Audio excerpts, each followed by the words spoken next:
destiny as we walk together.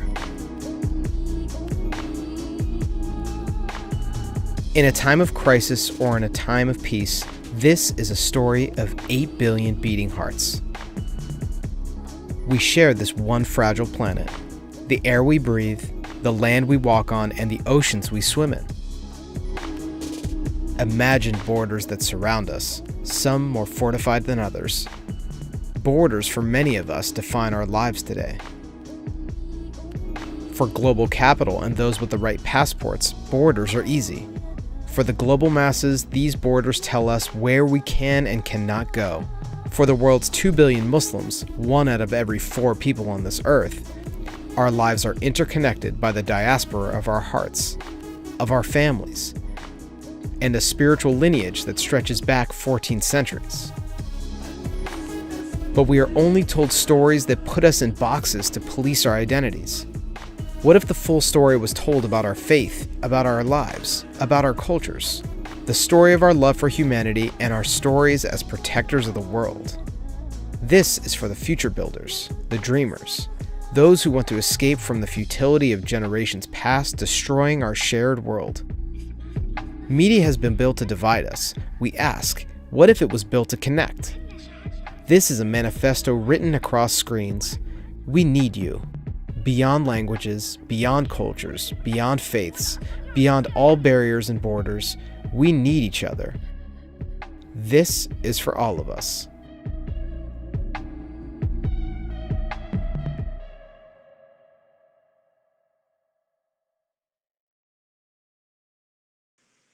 Bismillah ar-Rahman ar-Rahim. Assalamu alaikum wa rahmatullahi wa barakatuh. Welcome to day 2 of the Global Muslim Social and Spiritual Impact Forum. I would like to take this moment to remind you all to please contribute to the Center for Global Muslim Life. The Center for Global Muslim Life is sustained through your contributions. As we are ending this year, we have a number of incredible programs lined up for 2021. And it's made possible through your support. We have a goal of raising $20,000 before the end of the year, inshallah. Any contribution would help. I would like to invite you all at this moment to seize the opportunity to be amongst those who are part of the work that we do. And now, a few words from the founder, Mustafa Dustin Craun. Assalamu alaikum, Ali. Thank you so much. Thank you. Alhamdulillah. Yeah, so we're here tonight to talk about the Center for Global Muslim Life, and then we're going to get into this program. Our first night yesterday, we had a really amazing response. Some of my friends and people around the world said it was like a global pep talk, and I think that that's an important way to think about it, is that the work we're trying to do is to totally shift the narrative, because we tell one story over and over and over again about our community, and it's a reactionary narrative, whereas we know that this global group of speakers that we're featuring over these 3 days is an example of Muslims creating impact through social impact, through spiritual impact, and through the combination of both of them. And that's why we're featuring this conference, and this is something we want to do annually.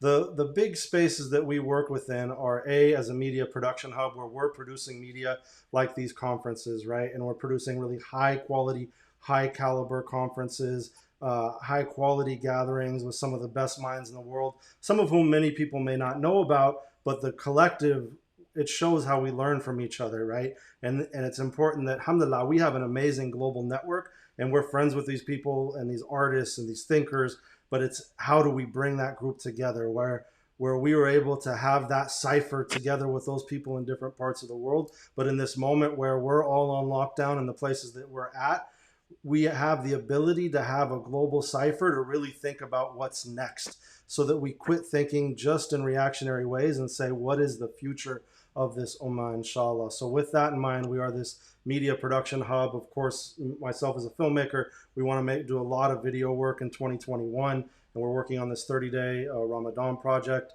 that should be really amazing. We are a cultural incubator where we're shifting narratives and shifting cultures and transforming and putting these cultural ideas in front of the world. So a great example of that is our Global Muslim Film Festival. And then we want, long-term, we want to actually do artist incubation, artist and project incubation within the center, would we be able to help people launch ideas and art projects and, films, everything, all these different things around the world, right? We're also a research hub, but we're a little bit different. We're not like a normal research entity or a research center. What we're really focused on is high growth media production, and some of that, of course, is research oriented. So like our award ceremony, we had 130 winners from around the world. A lot of people don't know everyone that are on those lists.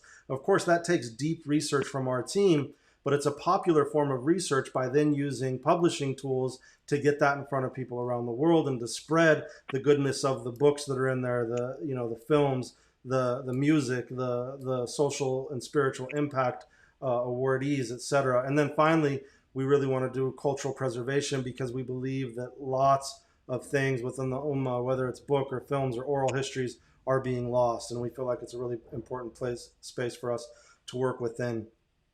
And finally, we're excited about all of this. We're excited about the conference, and we thank you all for joining us. We're about to get into the next components of it. The one other thing that I wanted to mention is our Digital Media Academy, right? We have this really incredible Digital Media Academy as an example of our work, where we've launched now a way for cohorts from institutions and individuals to come together and learn this work of digital media production that we do day to day. We're teaching people in a really deep way. We cut the price by 50%. It was $1,000 for an institutional registration. It was $100 or it was $200 for an individual. Now it's $100 and $500 for an institution. And this is a really deep course. Over 5 weeks, we take you from ideation of a project, of a digital media project, into actually being able to pitch that project. And the idea is that it's something that you will then be able to use within your institution.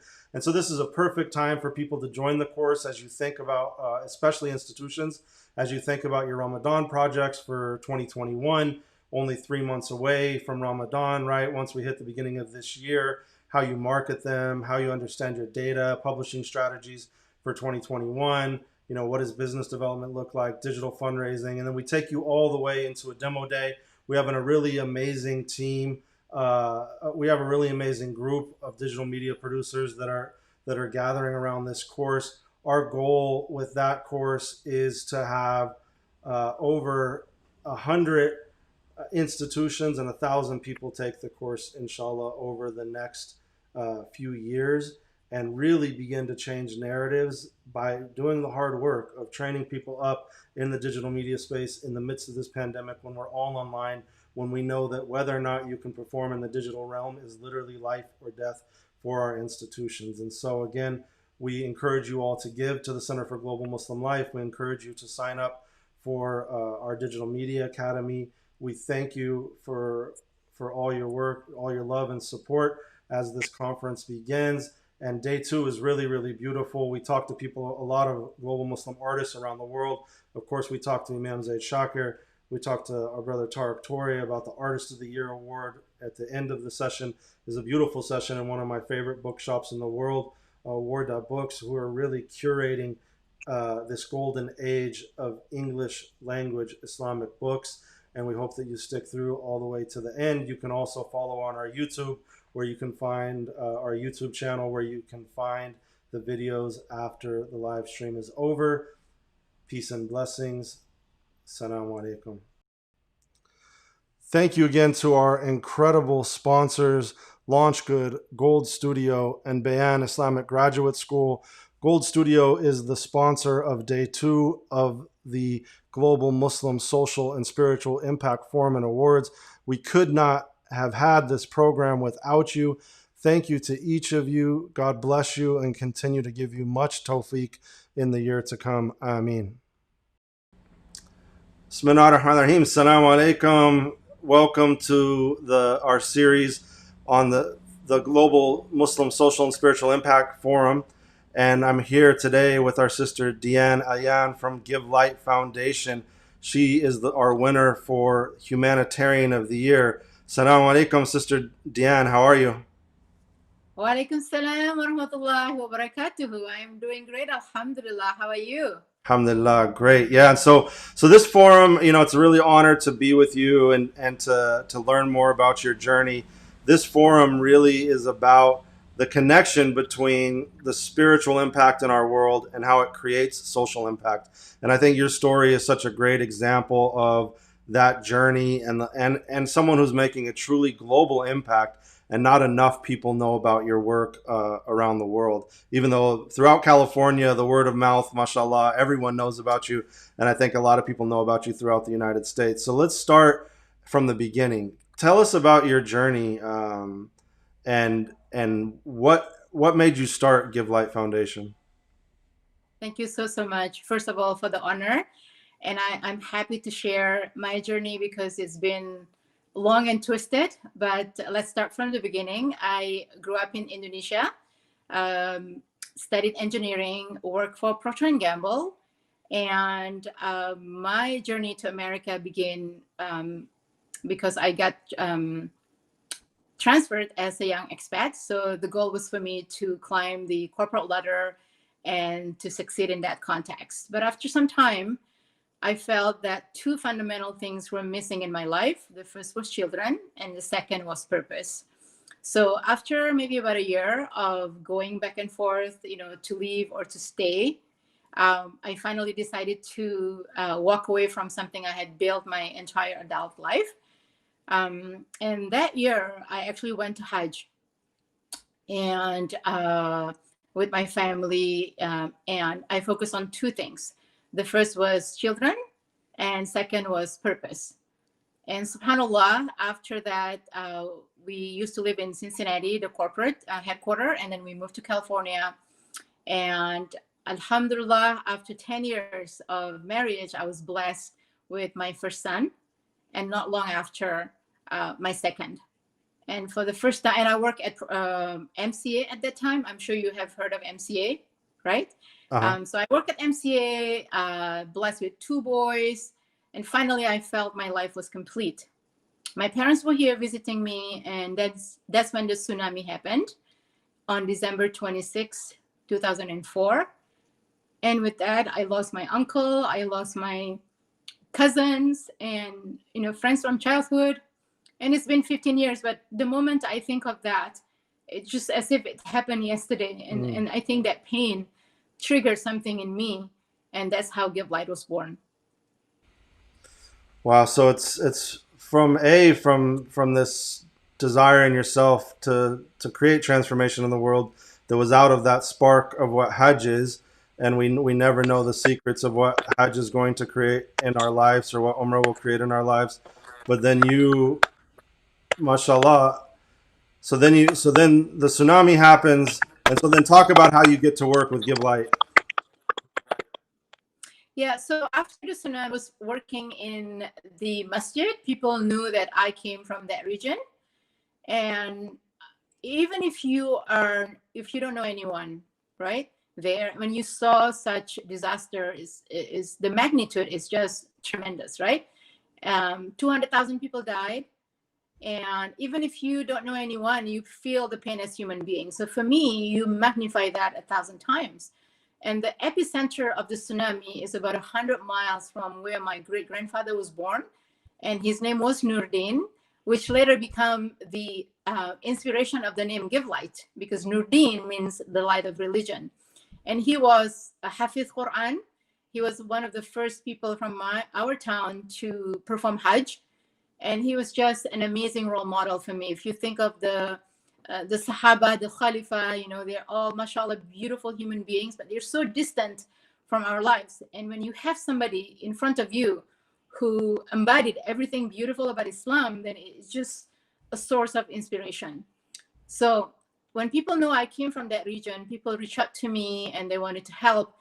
And for me, it had to be something more than writing a check, because the wound is too deep for me. So I gathered with about 10 of my closest friends, and I said, let's come together and do something long-term, something strategic, something that will outlast, our lifetime. And in my hometown alone, there was about 30,000 orphans. So we said, let's focus on helping the children, the orphans. and build something, a home where they can live, a beautiful life. So that's how it started. MashaAllah. So you started with with one house, right? In the, for those who don't know, the tsunami was in Aceh, Indonesia, which is on what I guess would be the western tip or the northwestern tip of Indonesia. Indonesia being the largest archipelago of islands on the one of in terms of a nation state in the world, and so it's on the very west north tip, and I believe over 100,000 people died in the tsunami. It's probably the greatest natural disaster in the history that either of us have seen in our lifetimes, and inshallah the worst that we see, next to, of course, now Corona is worse, the scale that it's reached. But this is an example of something that happened in an instant. So talk about Indonesia, and talk about kind of the disaster of that moment, and how much need there was. So talk about the first time that you came to Indonesia, and what it was like to set after the tsunami, and what it was like to set up the house. Yeah, it was just heartbreaking to see so many lives, shattered into million pieces, right? So I remember visiting actually many orphanages, because I had no idea about orphans. I had no idea about nonprofit, but the pain was so big that I had to do something about it. So I went to visit, and what I saw was just destruction. There are some places where, in one room you find 20, 30 children sleeping in one room, right, on the floor. So it's one sad story after the other, and houses were all torn down. So at that moment, I decided to do something different. The home that we build will be a real home, except there will be many children. So even from the very beginning, we decided that the philosophy will be different. The home itself would be the room, for example, of the children. We decided to just have maybe 4 at most, 4 children. And then we mix the younger one with the older one. So even from that, they have a family within a family. And that has worked really, really well, because then you have an older sibling, the younger sibling dynamic, instead of putting kids same age and they fight with each other and there's no personal attention. So even the bedroom, I remember my father would go and work with the carpenter to design the bed. So it's a bunk bed made out of wood, everything of high quality. And we focus a lot more on quality than quantity. So the first home actually was built on the land that was donated by my own uncle. May Allah bless him. Ameen. And he had a house on that land. And he said, you can tear my house down and build on it a home for the orphans. Well, that's really beautiful. And so then talk about your journey from that first home into now what you've created as kind of this global network where you're really thinking about orphans on a big scale. Yeah. So the other thing I forgot to mention earlier, right? We know that our own Prophet Sallallahu Alaihi Wasallam was an orphan. So to me, this work is a way to solidify that connection and that bond.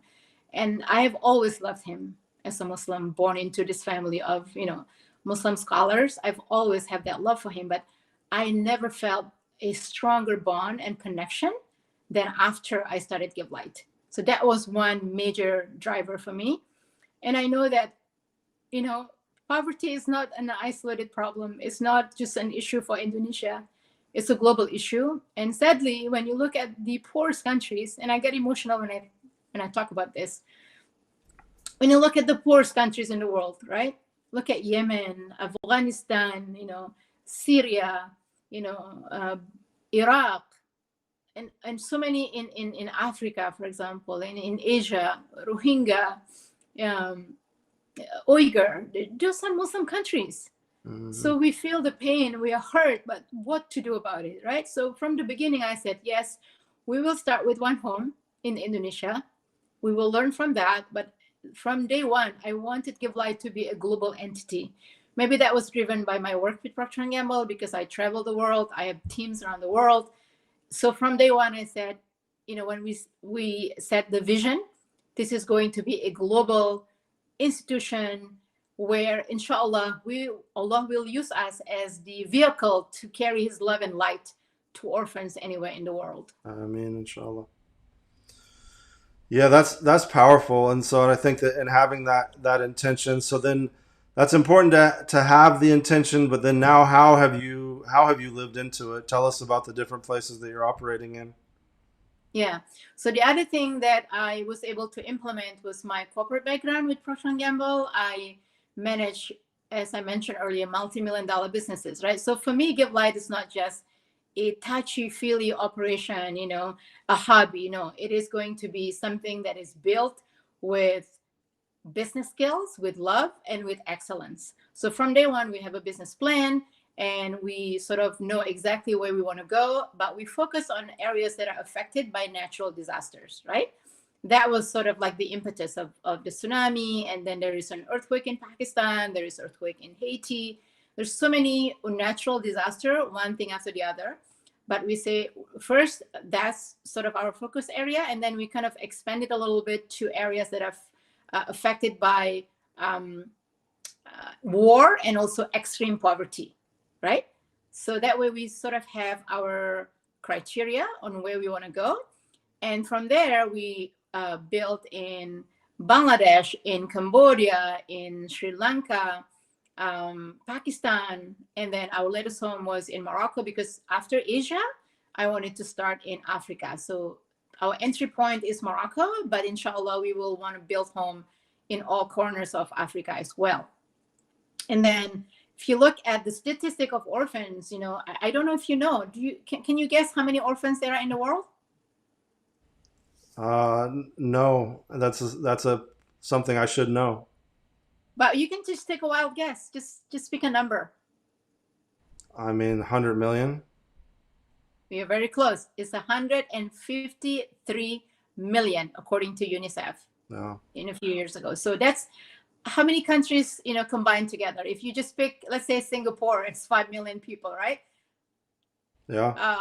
Even let's say Egypt, maybe 50 million. So it's like huge number. I mean, it's half the population of the United States, basically. Exactly. So some days I feel like, yeah, Allah, it's so big, but then Allah will not ask us to save, all of them, but you need to do your best. So that's why I always go back to the verse from the Quran that says, if you save one life, as if you have saved the entire humanity, right? Yeah. So sometimes it gets overwhelming, but for me, I said, okay, I'll start with maybe 20, 50, and we didn't even know how to do that then.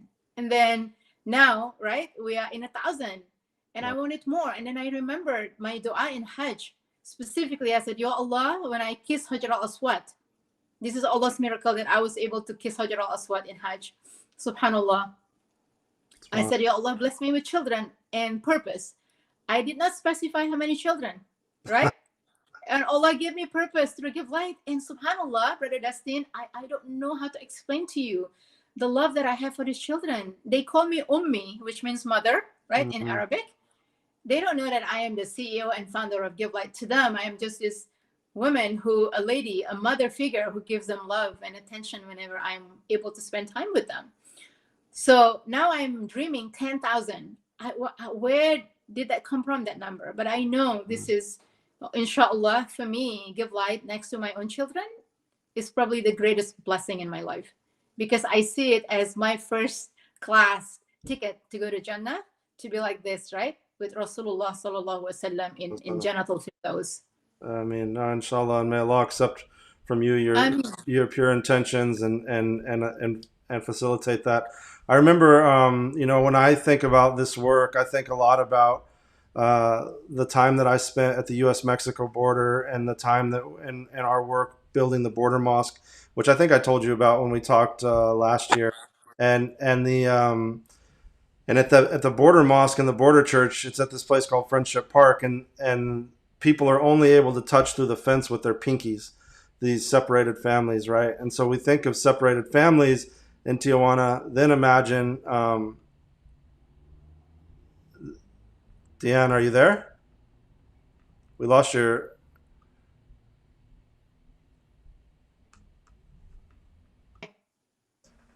So anyway, so I can imagine what it's like. You know, we're sitting here working with these separated families, and then we also met all these different orphanages here at in the borderlands, right, where it's actually children coming by themselves to the border and trying to cross into the United States. And so we've seen this with our own eyes, and of course we've seen it around the world in the places that I've traveled as well. So I wanted to just say thank you for the work you're doing, and ask you briefly if you could just give us your vision.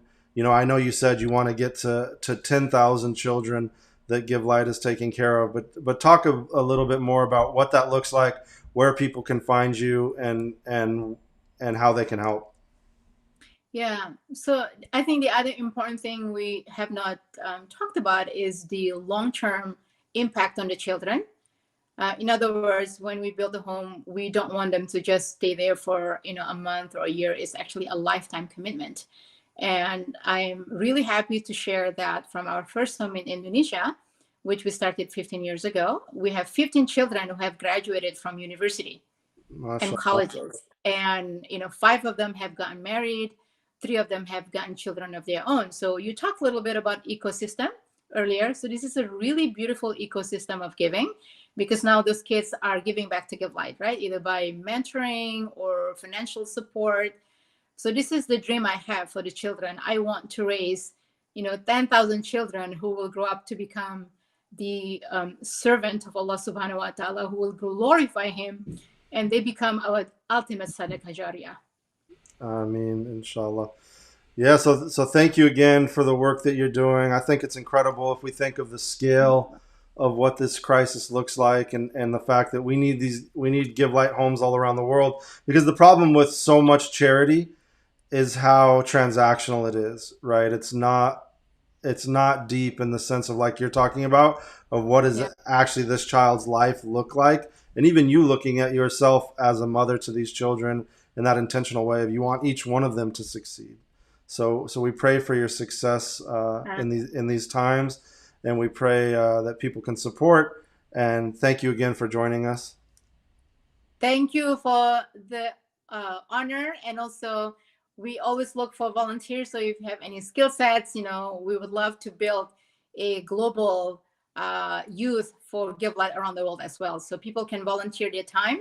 Giving is not just money. Giving your time and talents, I think, are even more important. So they have our website, I'm sure. So I'm happy to continue the conversation, and I wish you all the best, inshallah. Thank you again. Well, thank you. All right. Assalamu alaikum. Warahmatullah. Bismillah ar-Rahman ar-Rahim, wa salatu wa salam ala Sayyid al-Mursaleen wa ala alihi wa sahbihi wa sallim. Assalamu alaikum wa rahmatullahi wa barakatuh.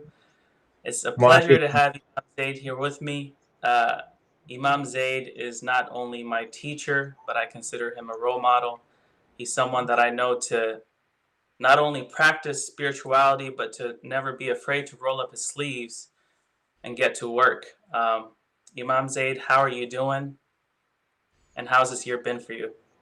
Alhamdulillah, first of all, just salamu alaikum wa rahmatullah to everyone. Alhamdulillah Rabbil Alameen, wa salatu wa salam ala Sayyid al-Mursaleen, Sayyidina Muhammad wa ala alihi wa sahbihi wa sallam. Alhamdulillah, this year has been like most years, busy. And sometimes you get too busy to notice the pandemic and the antics of our president, or other things that really stress a lot of people out. So yeah, we've been busy, and by the grace of Allah, we're too blessed to be stressed. Allah subhanahu wa ta'ala has given us so much to be thankful for, that the thought of just trying to convey adequate shukr, or thankfulness and appreciation for the many gifts that Allah has bestowed upon us, distracts us from being too bogged down with the things that would make the year unusual. So alhamdulillah, it's been a very good year. Allah's Rahim and Kareem and everything in between. Alhamdulillah. This year has been definitely a very eventful year, and despite the lives that have been lost through COVID, and many of the lives that have been impacted by racism and police brutality that has surfaced as well, tell us some words about how, even in this moment of darkness, how is it an opportunity to transform ourselves as a community and an individual as well? You know, as the great sage and spiritual master Ibn Ata'illah said, the creation, all of it is darkness, and rather it's illuminated by the existence of the light of Allah in it. And so in that sense, this year is no more dark than any other year, as long as a person is in touch with the illuminating power of Allah subhanahu wa ta'ala. And so I think one of the reasons it can seem dark is owing to the weakness of our connection with Allah subhanahu wa ta'ala. And if we can connect ourselves strongly and firmly with our Creator, then the light of Allah will shine not only through the creation, but through our hearts, and it will illuminate our being, and that will overwhelm any darkness, as Allah Ta'ala mentions in the Quran, جاء الحق وزهق الباطل إن الباطل كان زهوقا. That truth comes and falsehood perishes. Verily, falsehood by its nature is doomed to perish. So the darkness primarily is falsehood. And when one is living by the light of Allah and one is connected at the heart level to the light of Allah, then that darkness gets dispelled, because the meeting of light and darkness involves the meeting of two opposites, and that's impossible. This room I'm in can't be dark, and, you know, like midnight dark with no lights, and you can't see me, and at the same time illuminated. Now that it's light, you see me, and so there is no darkness.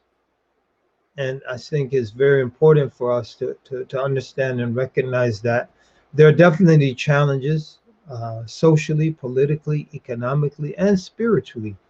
But those challenges, to be overcome, they simply require the existence of the light of the divine.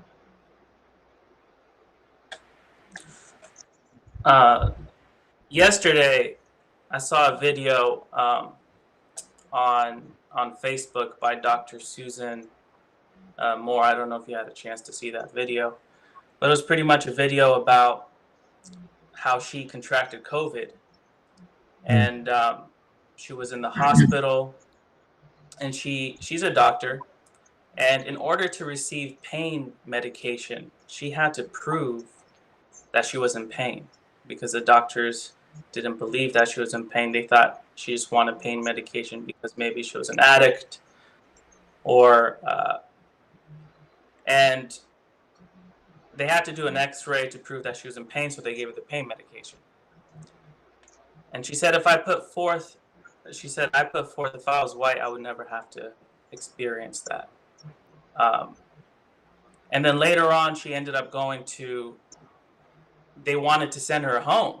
And she said, this is how a lot of black people in this country end up dying because of this disease, is that they want to send you home even though you're in need of care. And later on, she gets transferred, but she ends up dying in the hospital that she was transferred to.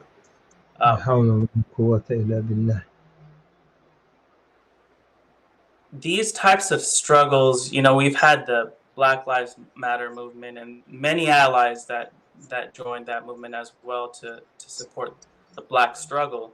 But every day we constantly see these videos of injustice.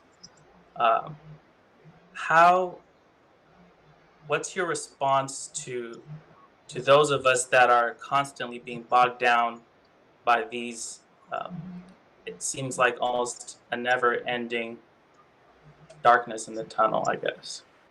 Well, I think it's going to be never-ending until we begin to rekindle the spirit of dawah, or calling people, inviting people to the religion. Because at the end of the day, ideally, you could change all of the policies, you could change structurally, you could change institutions, but at the end of the day, institutions are compilations of human beings working in a delineated context. And until you in addition to change the institution. So we're not dismissing the work of those whose focus is primarily addressing the structural and institutional realities that lead to the kind of situation you mentioned with Dr. Moore. But we have to change human beings who are manning and I guess womaning, peopling those institutions. I don't want to be sexist in my language, but I'm a traditionalist, so sometimes it comes off that way. But in all fairness to everybody, if we don't change the nature of the individuals who are peopling those institutions, structural and institutional change isn't enough. So I think a lot of Muslims are joining, and as you mentioned, the term allying themselves with people whose primary focus is changing the institutions. Our primary focus is changing the individual. And unless and until we do that work, not much is going to change, and we'll be lamenting the sad, unjustifiable death of the likes of Dr. Moore.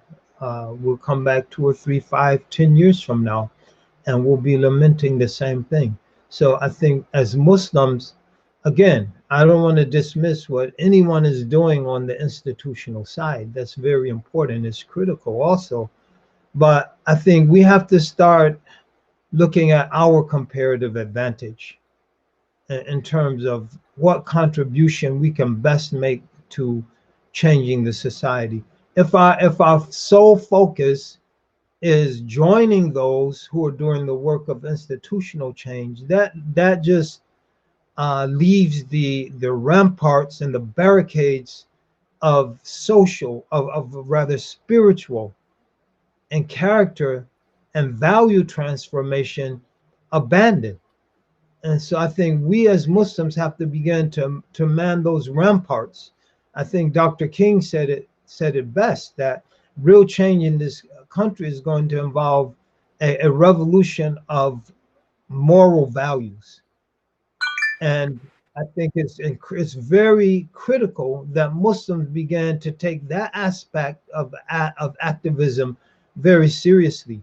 And unfortunately, from the situation that existed pre 9/11, and I use that as a point of demarcation, because to really be effective in that struggle, one has to have confidence that we as a community of faith, have something to offer. But when we lose that confidence, there's not much left for us to do than to jump onto someone else's program. And it's a lose-lose situation. We as Muslims lose in many instances because we began to endorse things that are alien to our social, moral, and ethical system. And so that society loses because a message that I believe is critical in terms of really beginning to change this situation is lost. And Imam Zaid, you're also one of the founders of Zaytuna College. So maybe you can talk to us a little bit about how Zaytuna College plays a role in this process that you're talking about. I think, Ibrahim, I think Zaytuna College, and as our curriculum and efficacy has been refined, plays a role in helping to develop individuals who are committed to a minhaj, that is a way and methodology that has proven its efficacy in bringing people together across racial and socio-political lines. Islam and even what some critics of Zaytuna College put forth in many instances as an argument to the harshest critic, the racist nature of Zaytuna's curriculum, especially the liberal arts part. The reality, the historical reality, is an argument against that, in that the liberal arts and the trivium, grammar, rhetoric, and logic, and then the quadrivium, the science of mathematics, geometry, astronomy, and geometry, mathematics, astronomy, and music, the relationship between sound and time. That curriculum was adopted, or that foundation has been adopted universally by both the Shia and Sunni Muslim communities. It has its critics, but they're a minority historically and perhaps even contemporarily. In other words, when Ayyub bin Sulaiman, who came to America in bondage in 1731, subsequently after 18 months he was freed and he went to England. He oppressed everyone with his erudition. That West African scholar was a scholar who was trained in the liberal arts via the Muslim acceptance of that foundation, the trivium and the quadrivium, mantiq, nahu, balagha, grammar, rhetoric, and logic. And so it was the curriculum that allowed Ibn Khaldun to travel from Tangiers in Morocco across the Muslim Ummah and to be accepted everywhere, in many instances as a judge, as a qadi, as a scholar, because of the universality of that foundation, which was found in North Africa when he, at the end of his journey, Timbuktu, and Central Africa, in the Maldives, where he became a qadi, in China, wherever the Muslims had gone.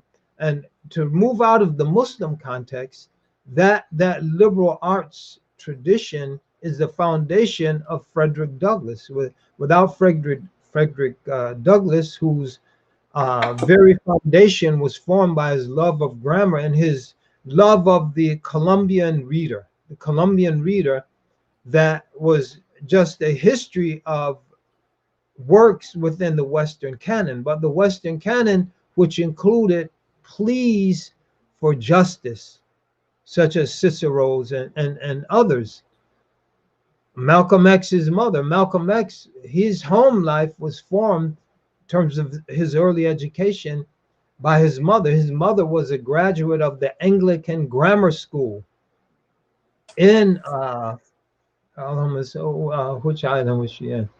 Escapes in the Caribbean. The island escapes. I'm having a senior moment. But she went to the Anglican graduate school that focused on the liberal arts and foreign languages. She was fluent in French. May Allah have mercy on her. So and you go through Dr. King, it's the same thing. All of the early founders and scholars and presidents at Howard University, there were liberal artists. And so Zaytuna is keeping that tradition alive, that tradition that produced the likes of Frederick Douglass and the likes of Dr. King and the likes of Louise Little, the mother of Malcolm X, and the likes of many others. So I think it's very important for us to understand that the spiritual things that we talk about and the intellectual paradigm that's necessary and was the foundation of the ability of Muslims to be so open-minded and to be people that accepted all people. The Hajj is all people from every tribe, every race, every ethnicity on the face of this earth, almost. There are a few Christian and other tribes, but almost universally accepted. The curriculum that allowed people in disparate places to create societies of racial and socioeconomic harmony and religious harmony, such as Andalusia. The Muslims, the Christians, and Jews created what the scholar Marie Menachal calls the ornament of the world. The Muslims in Bosnia creating a city like Sarajevo, where the masjid, the synagogue, and the church existed in the same neighborhood, and the people coexisted in peace and harmony under Muslim rule. When Muslim rule eroded and the rule went to the Serbians or others, you see that collapsing. The curriculum that produced places like Hyderabad, where again, Hindus, Muslims, Christians, and others were Buddhists, were able to live in peace and harmony. And so our greatest challenge, I believe, as a community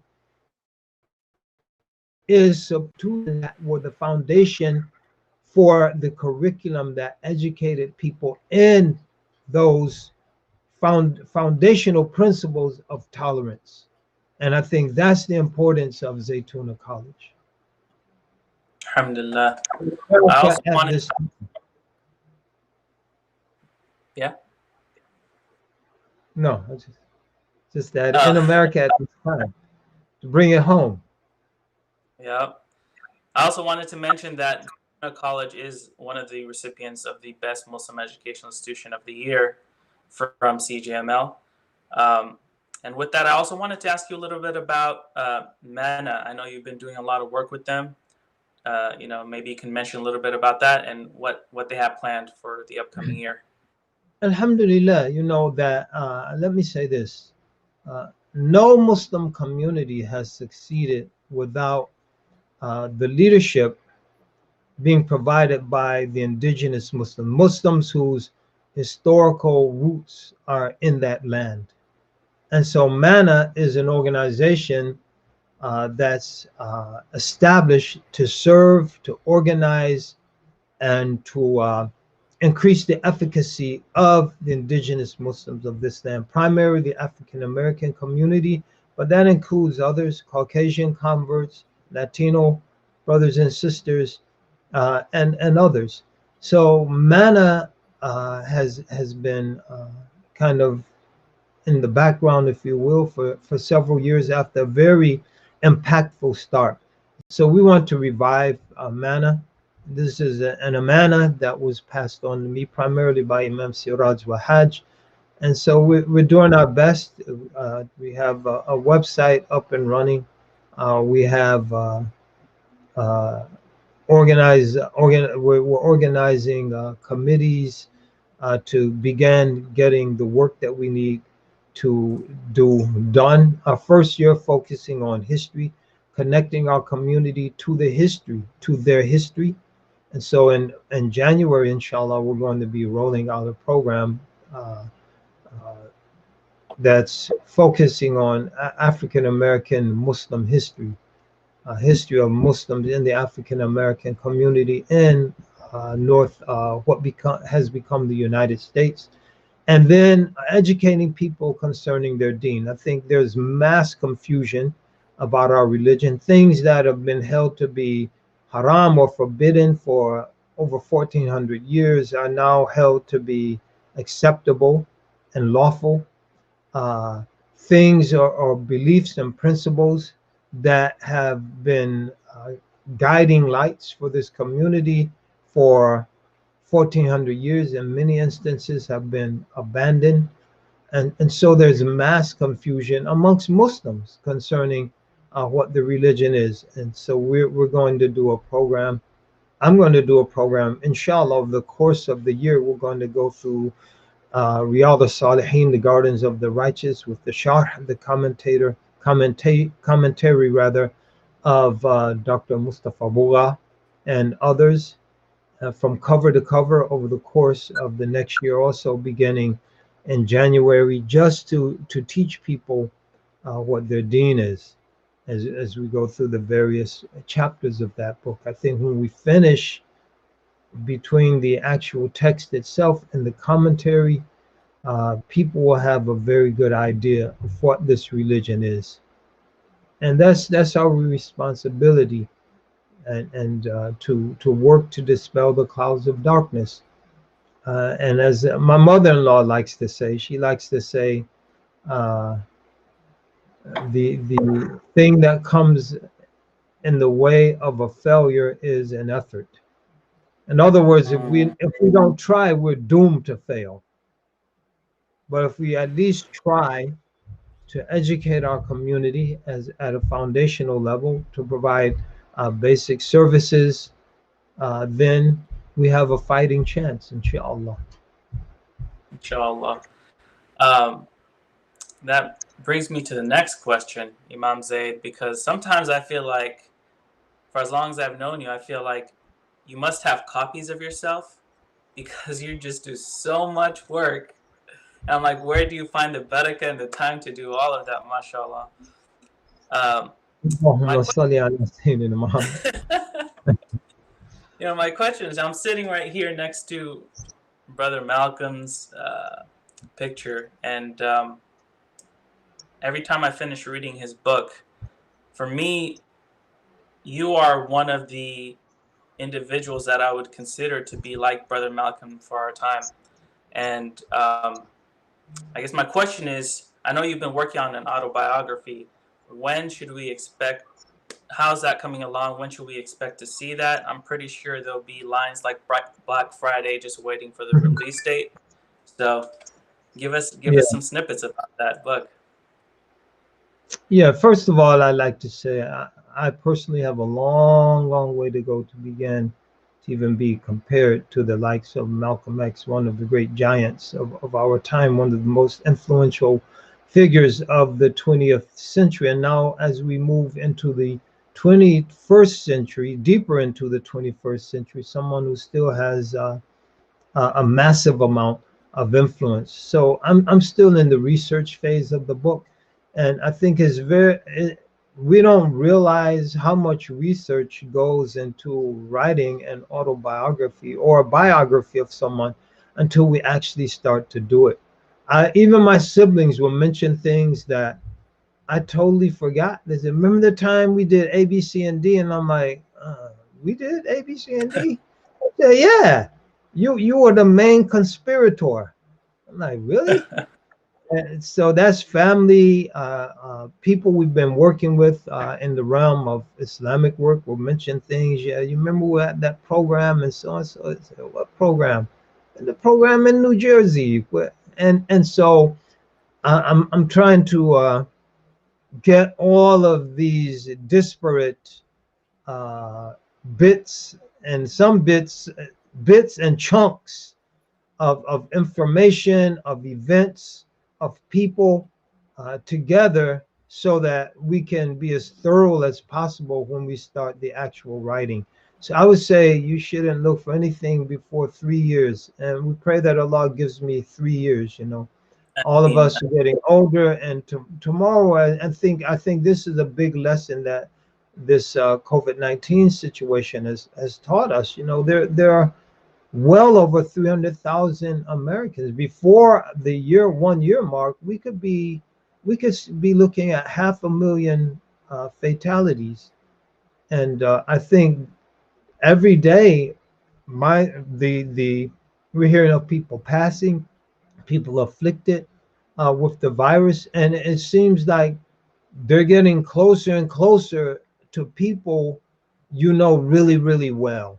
And it just tells us like this thing can affect anyone, and it's not the only thing we have to worry about. And the bottom line being, tomorrow is promised to no one. So we should do everything we can do today. And if Allah Ta'ala gives us 3 years, inshallah, you'll see, inshallah, the autobiography. I'm trying to clear the deck to focus on that and a couple other book projects. So may Allah give us all tawfiq and taysir, and may Allah bless us to be sincere in all that we do. Ameen, ya Allah. And maybe we could just end it, Imam Zaid, with some spiritual advice for, we have the new year coming, some things that will uplift both the adults and the young that will be watching this, that are watching.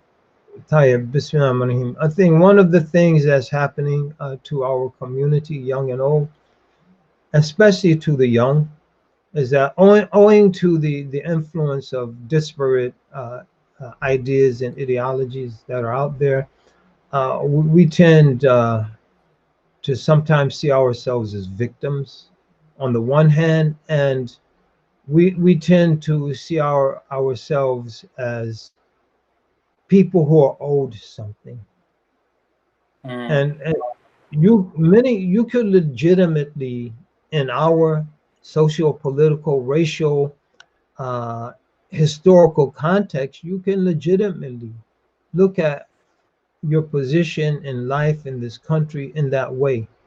But I think it's very important for us to look at what we can do for others. To quote John Kennedy, President John Kennedy, who was referencing Aristotle, ask not what your country can do for you, rather ask what you can do for your country. And so I would say, ask not what humanity, what the 1%, or whoever you're looking to for something, ask not what they can do for you, rather ask what you can do for others. So my advice would be, in 2021, try to give far more than you take. And someone who might look at that and say, you're trying to get us to renounce our rights. No, if all of us take that approach, someone's thinking about us, someone's looking out for us, someone's trying to give us more than they're asking from us. And so at the end of the day, everyone is going to get their due. But it won't happen until we're committed to giving more than we take. And if any Muslims are uncomfortable with that because they've bought into certain ideological paradigms, I will refer them to the hadith of the Prophet sallallahu alaihi wasallam, al-yadul ulya khayrun min al-yad as-sufla. The upper hand that gives is better than the lower hand that receives. And so may Allah Ta'ala bless us to give more than we receive. Ameen, ameen. Well, Imam Zaid, it's always a pleasure to have you with us. Inshallah, may Allah continue to bless you and give you long life and keep you healthy, because we need more people like you in this world.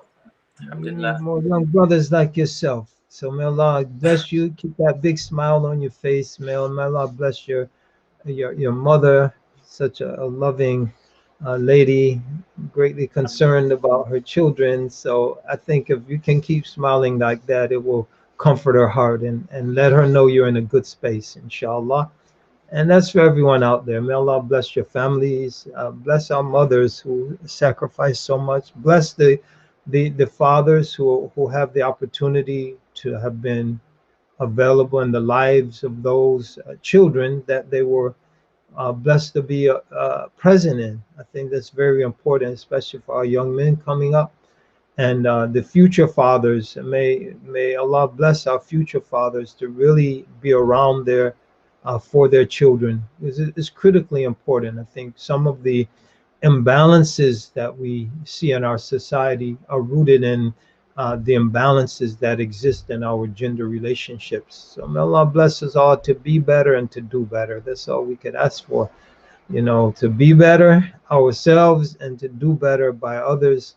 And if we can all do that, we're in good shape, inshallah. Assalamu alaikum. Wa alaikum salam wa rahmatullahi wa barakatuh. Thank you for this opportunity. Assalamu alaikum.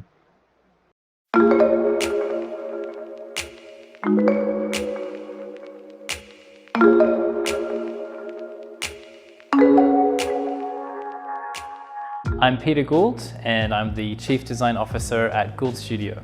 Hi, my name is Omar Hamid. I'm the CDO and co-founder of LaunchGood.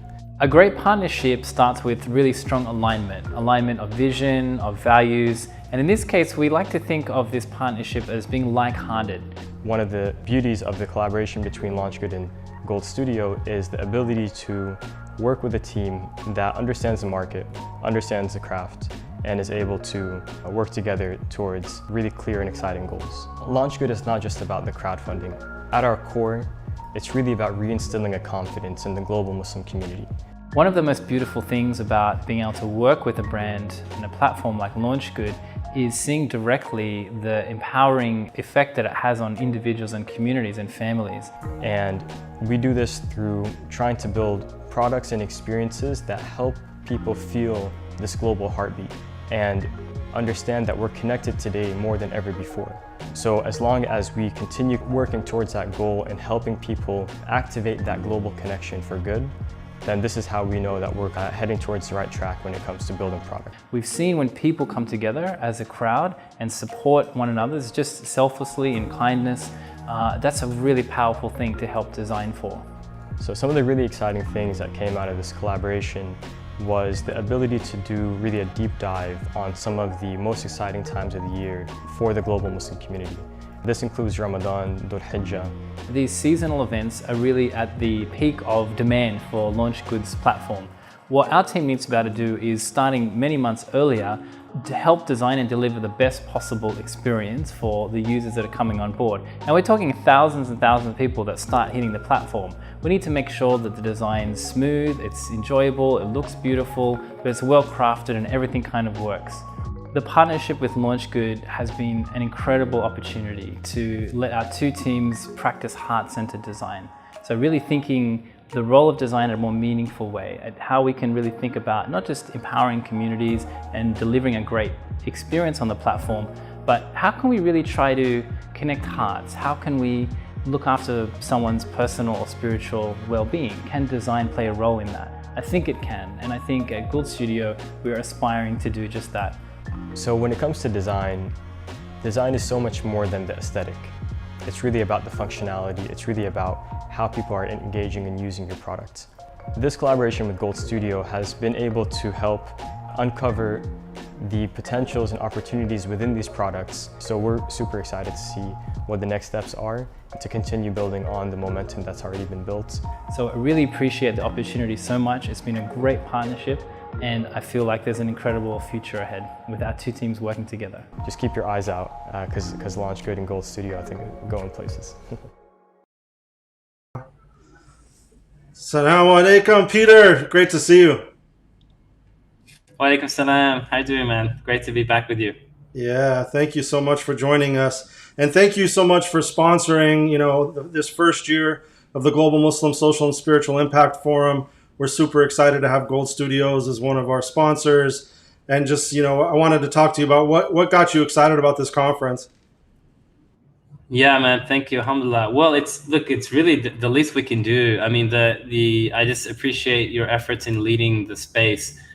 There's so much happening on the ground in many different pockets. And, I think many of the brands and organizations and teams and people that you're kind of highlighting through these awards and this effort need a lot more recognition. So, for us as a team, as a studio, we just want to support that space, support event like this, and, just happy to see the growth and the exciting developments, flourishing across the globe, really. So, very happy to support it and contribute.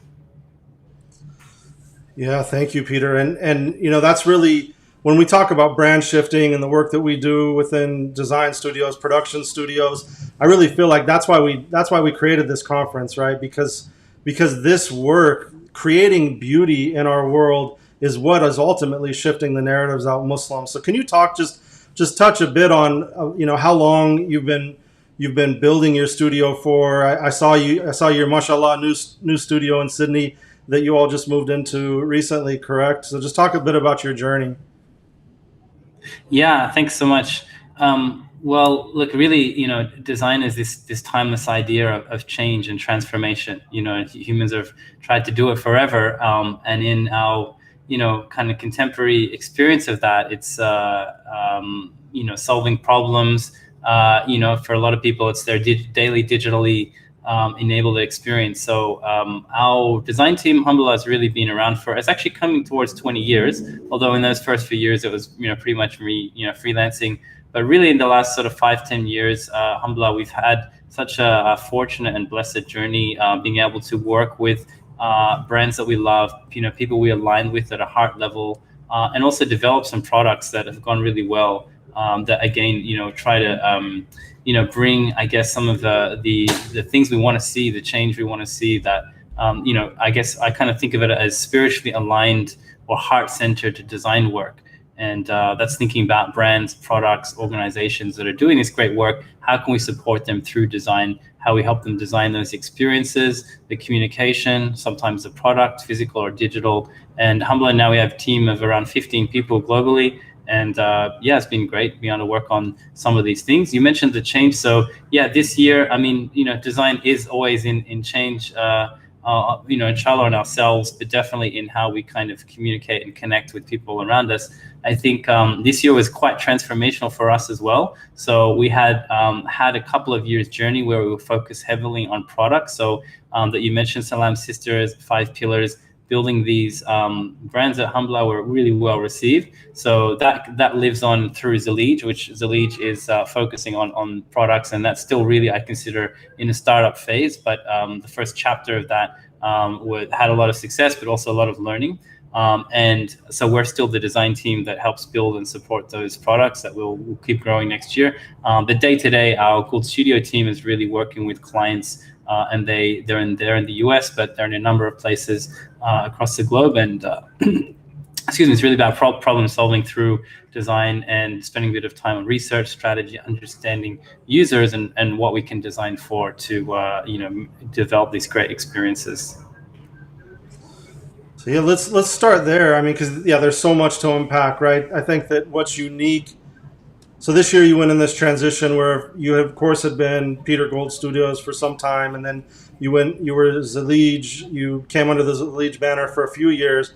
And what's amazing about the work you did with Zaid is I think you're one of the proof points of really trying to launch a global Muslim product across markets. My daughters love the Salam Sisters dolls. I think from a product perspective, the design work you did, the app that you guys created that has the augmented reality components. If people don't realize the depth of what you've created with Salam Sisters, I think you all really need to check it out, especially if you have girls. So can you talk just a bit more about what that looked like in terms of launching a global product? Yeah, thanks, and I'm glad that I'm fortunate that when I have calls and our team bumps into people, if they do have daughters, they often mention that joy, and that's really the original intention. Alhamdulillah, I have 2 daughters, and they were I guess day to day seeing their experience with other dolls, other toys, and thinking about, well, okay, what are some of the things we need to be designing for to help inspire and empower them through play, through the language of the day, the interface of the day, which is toys, games, digital experiences. That is where people are. That's where a lot of our lives are, whether we try and avoid that or not. We're in that environment daily. So Salam Sisters really came from a place as how do we build this beautiful range that has the right kind of message, but is this also just fun, well-designed, crafted, and thoughtful? So that started from a place of, originally it was an app idea, and we did a little bit of kind of a pilot experiment a few years back. Some good things about it, but we knew that we really needed to get some funding and scale this into it properly. And alhamdulillah, we were able to do that, and it was quite an incredible journey from about 2017 to 2018, that kind of 2-year period. We pretty much shifted our entire design team focus just on this idea of building these couple of consumer brands. We were able to kind of get them off the ground, get distribution and sell out in places like Indonesia, Saudi Arabia, there in the US. And it was very ambitious. And I think we learned a lot of things that, in the startup phase, you can always improve on next time. So COVID hit us a little differently with the production and a lot of the challenges. So we kind of took it as a time to, although there's demand and a lot of love and regular, regular pictures and updates we get from different parents, where is Salam Sisters in their world, inshallah next year being able to reboot that in a different way and finding the right models for that. So it was a great experience, and I hopefully, like you said, a sign of more brands coming through the space that use the right interface for people to align their spiritual aspirations, the values they want to impart, this wholesomeness into their own families, but designed really well to deliver that, inshallah. Yeah, inshallah. No, we'd love to see it taken to the next level. And I know it was difficult to get the dolls here in the US for a little while because they were selling out. So mashallah, much respect to you all to really launch a product at that scale. What in terms of we know the difficulties of this year. Of course, you have a different experience in Australia. You all working there together in the studio for some time now. Mashallah, you have a government that's functional, unlike ours. You would hope. Talk about some of the campaigns that you all did this year. I know you did a lot of amazing work with Launch Good. It was really cool to see that collaboration take off as Launch Good continues to grow into this gigantic, mashallah, global brand. And then also, I love the work you did for Ummah for Earth, and I'll show the video for that at the end of this segment. Awesome. Yeah, thanks. It was really a great. I mean, look, this year for everyone was just an opportunity for transformation. Really, I mean, it's been the conversation we've all been having for really the last, almost coming up to 12 months now, and. Alhamdulillah, we were affected early on, like everyone else, especially in design consulting. Sometimes we're not high priority compared to basic needs and obviously healthcare and research, and so some of the bigger, more open innovation type projects we had kind of had to quickly pause. Luckily, this was actually an opportune moment for us to kind of reflect and transform and kind of relaunch ourselves with the things that we want to focus more on. And what that led to is some a much deeper engagement with Launch Good, who we've been longtime design partners for, and I think have had some great success with being able to help them see them grow and scale. Working a lot on their digital product, their UX, their communication, their campaigns, and they've seen really excellent growth. So we've been able to sort of grow with them and build a bit of capability with them. Also, and I think, like you said, a great example of what can be. Inshallah, that's really an example of just being a hub for almost like the pulse of this global community that's creative, that's connected, that's empowered, that has high aspirations, that's generous, that's beautiful. I think we're going to see more of that. So Launch Good, I always think of as a good example there of getting it right, and they've got a long way to, a lot more to do as well. Like a lot of great things coming next year, inshallah, with them.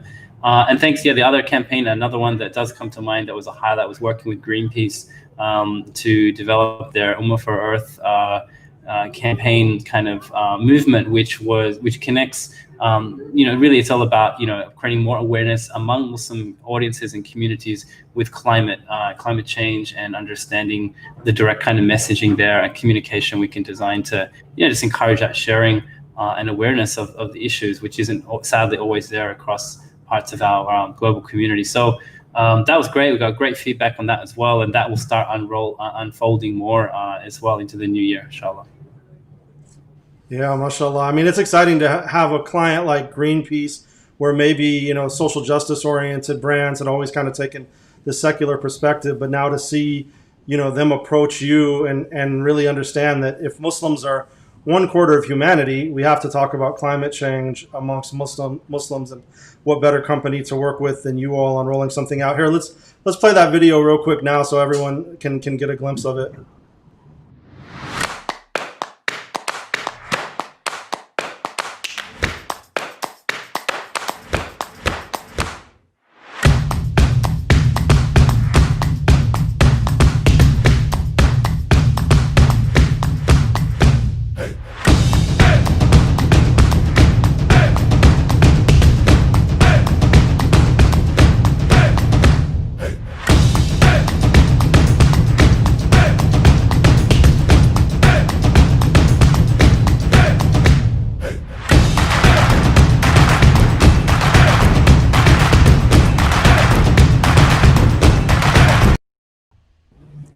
Yeah, really great. Did you all produce that in-house as well, the video?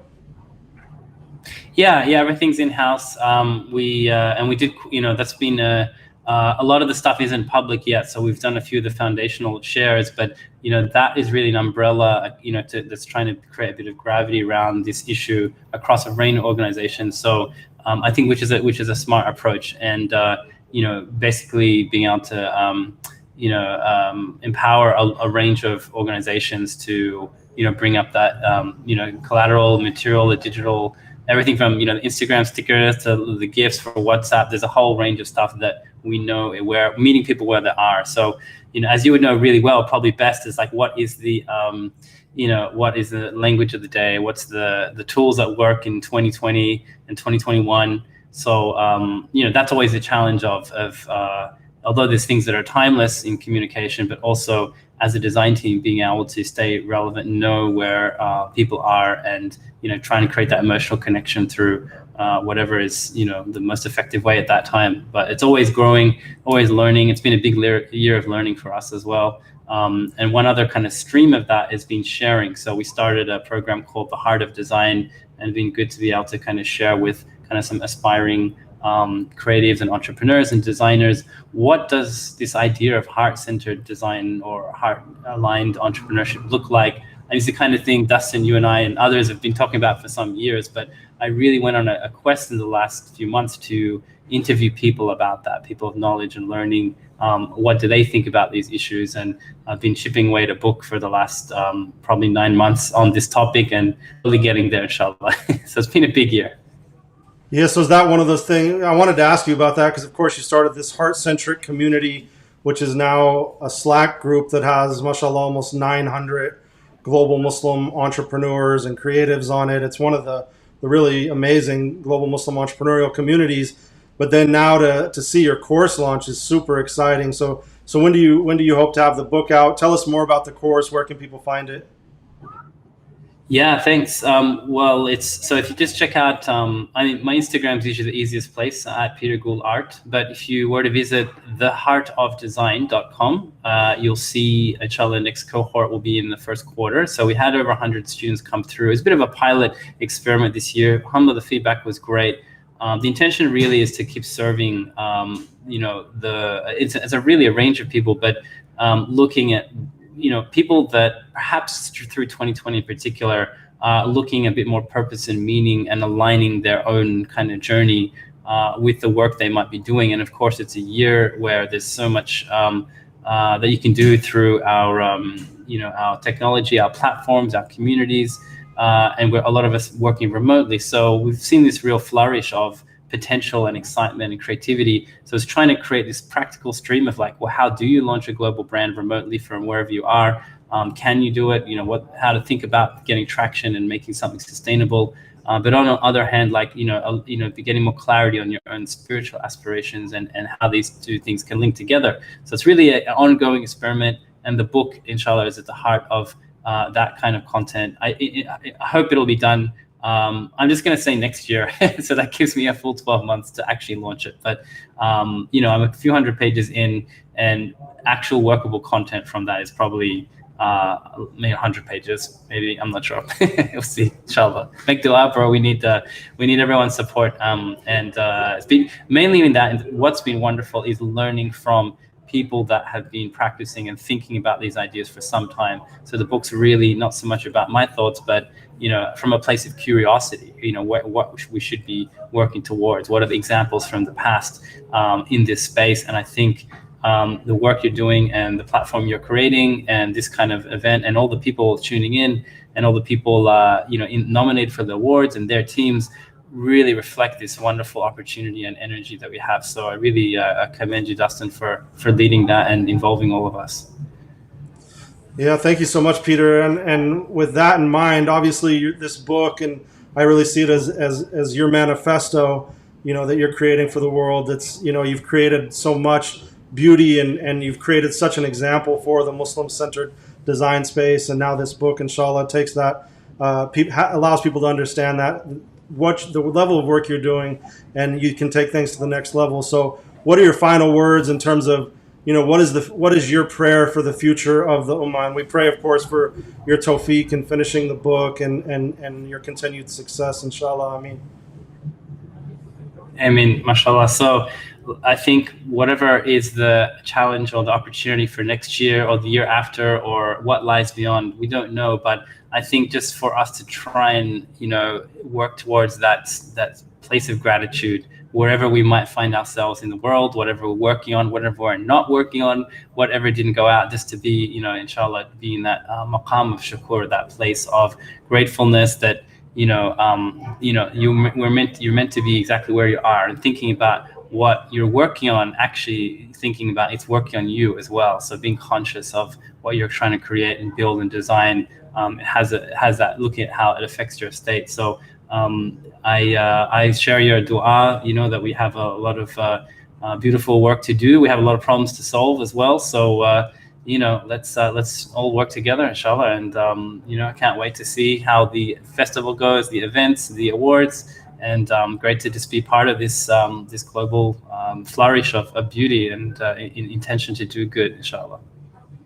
Yeah, thank you. And thank you again, Peter, and your studio for sponsoring the design and arts panels. We're super excited about, the possibility of what this thing is as we try to create a space to bring together artists and entrepreneurs and global social impact partners. I just think it's unique. We don't have this type of space in the Muslim community, and those of you that are supporting the event are laying the ground with us. And I want to send, final place of love to you is, mashallah, always your deep generosity and your thinking as an ecosystem builder, because that's what we need in this space, not to be competing with one another, but thinking about ways that we can build each other up. Otherwise, we're reflective of a worldview that isn't our own.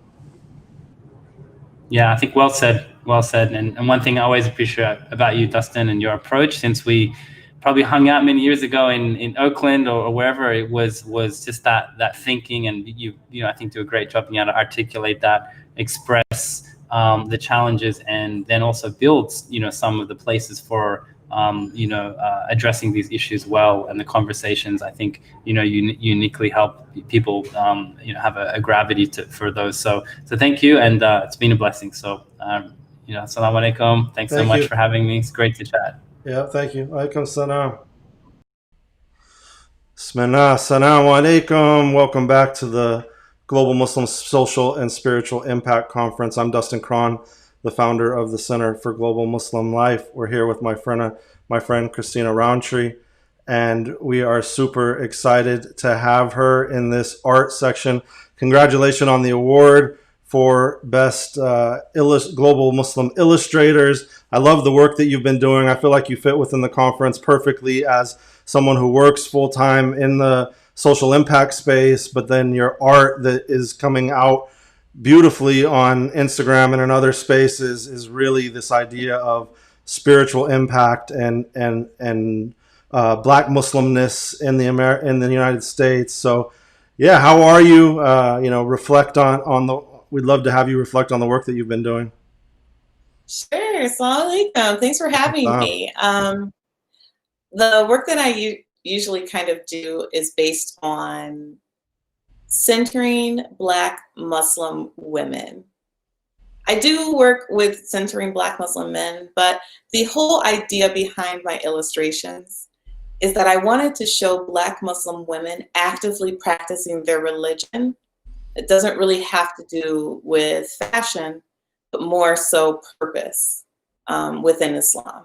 So that's kind of like the basic level of where I was coming up with all of my illustrations. I have a few that I'm going to show you that I particularly like.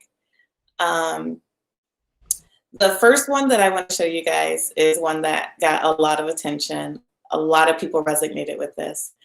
I call it Home. It's of a Muslima woman on her prayer mat after Salat, and she's kind of just resting there in what she is kind of envisioning as her home. I like to say that Salat is where I can most closely resemble what home would feel like, but it would be heaven. It would be with your Lord, home. And so a lot of people resonated with this, which I found very kind of morbid because it's kind of talking about death, but also reassuring because I was like, okay, other people feel this way too, great. But that got a lot of attention because their prayer mat, I put little houses on the border of the prayer mat also as kind of an Easter egg, double entendre for home. Yeah, thank you. Yeah, and it could almost look like some masjids a little bit as well. It does. It looks like little Moroccan masjids in there too. MashaAllah. Yeah, it's a beautiful piece. Thank you. So the next one is, I entitled it Maryam. So this is the moment where a lot of sisters who don't wear hijab full time, but wear hijab for Salat, that moment where there's like an exhale that you take when you put on your hijab. And I really love this idea of coming back to yourself, or in the seclusion of oneself within the prayer. Because at that point, when you put your hijab on and you're about to pen it, there's this moment of, it's just me and Allah, you know? So I entitled this Maryam. It's kind of loosely based off of a inspiration from a poem by Sakina Pilgrim. She's based in the UK. And I put a lot of Alqiq jewelry on her because that's one of Sakina Pilgrim's favorite stones. So I wanted to give a little homage to her by giving her Alqiq jewelry. And of course, the baby blue and the white or cream veil is very symbolic of the Virgin Mary in most of her depictions. Yeah, it's really incredible to see you flipping, you know, racially also the what's conceptualized as the Virgin Mary, and to see her as a beautiful Black woman. I mean, it's really touching, beautiful piece. Thank you. Thank you. So this is also one of my favorites. They're all my favorites. All my ladies are my favorites. This one's entitled Gould. It is based off of one of my muses. I spelled her name wrong there, but it's Iman Khalid. And she is a phenomenal educator based out of Dubai. And she's always emulated the gold standard of what it means to be a classy woman, especially from a lot of people in the Detroit area where I'm from. So with Imam's permission, not even, I just drew her. I needed to. I came upon a moment where I saw her. This is also kind of reminiscent of Renaissance depictions of prophets or the Virgin Mary as well, with the gold halo behind and the four-starred and baby blue background images. That's also kind of like a Renaissance-y theme. And that's kind of what I was going for. It's classic. She's classic. And she is depicting the classic woman for a lot of us in Detroit. We love that black on black with the gold and the red lip. That's like a standard. I'm actually doing it right now. I didn't even realize. Yeah. That's so funny. But yeah, that's pretty much a standard for, you know, if you want to dress up or if you want to emulate class, that's kind of where you go. Stunning. And so all of these are digital pieces, right? Have you thought about doing paintings of any of them, or different mixed medium work with any of these? So my goal is to have an art show. I already have a gallery that I love, Gallery Camille in Detroit. It's ran by Adnan Chapa, I want to say his last name is. I love everything that they do at that gallery.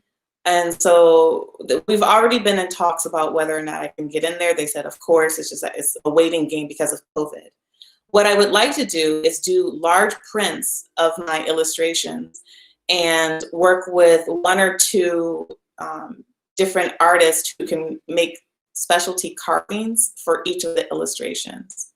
And I want it to be kind of like an African-inspired design on wood carved special canvases for my illustrations. So that's something that I would love to do. Of course, it costs money. Everything does. So inshallah, with time, that'll be done. But yeah, that's kind of the goal of where I want to go. Inshallah. Yeah, I could see someone like an Ernesto Llarena type of, I don't know if you know his pieces, but definitely the multi-layered indigeneity that he brings to so much of his work. You know, pieces like that. I mean, they're incredible already, but inshallah, I pray that, you know, you're able to that Allah manifest that, because it would be so beautiful. I mean, thank you. Thank you. Okay, so this is something I actually finished today. I just finished this one. I call it Waiting. This is a depiction of a woman in a masjid just kind of waiting for her husband, for her sister, for somebody to hurry up, finish talking to whoever they're talking to so that they can get home. And I found it so ironic that we found ourselves doing that often at masjids, at masjid dinners, fundraisers, lecture series, whatever it is that we're at the masjid for, maybe even salat, that we would tap our foot, you know, to go, like, let's just go finish doing whatever we have to do for the day. And now that COVID has hit, there's so many of us that haven't been able to go to the masjid. And now we find ourselves missing those moments where we're sitting by the stained glass windows while we're, you know, sitting in the masala waiting for our sisters to finish talking to some girls about whatever. It's such a melancholy heartbreak because we miss something that we once really despised, waiting for our carpool to finish up. But now we miss it. Now we miss everything. Yeah, exactly. So I just finished this piece today. Hopefully it goes well with my friends and my followers on Instagram. Yeah, I love the stained glass. It reminds me of what is it? The Northern California Islamic Center in downtown Oakland. You know, some of the stained glass they have in there. Have you been in there? No, I haven't been in there. Yeah, it's kind of this old church, but then they redid some of the stained glass in an Islamic style. So, mashallah, that Nice. wherever you're pulling it from the ether, mashallah. Nice. Yeah, I actually this came straight from my mind. I had to piece all of this together separately. So I drew the stained glass windows separately, and then saved them, and then imported them into a new file, changed the dimension so that it was, you know, a little bit more 3D, or it was obvious that she was sitting on a ledge. But this came from my mind, came from a couple of different places. The white arabesque design is actually the same arabesque design behind Imam's picture, which is the gold one before. I repurposed it for this one. And then I don't know why I decided, yep, you can see it right in there in the gold. The tulips and the grass and the other arabesque below, that just came straight from me. I was just doodling and I came up with something I liked. And then the top, that is a very common stained glass design in a lot of different houses that were built in the 20s and 30s in Detroit. And it reminded me of the one that was above my grandmother's door, or my grandmother and my grandfather's door, my paternal grandparents. And it's very old school, and it just kind of reminds me of that. I used to hate going to their house, astaghfirullah, you know? I used to just be like, oh, can we go home? But now I want for nothing more to just have one more opportunity to go to their house again. So that was a depiction of just a typical stained glass window above the door. A lot of houses in Detroit, a lot of old houses. And with your art, you're able to go there in some way, in some small way. Yes, exactly. Beautiful, incredible to think about that. And there's not enough Islamic stained glass in the world. There needs to be more. So I really love that.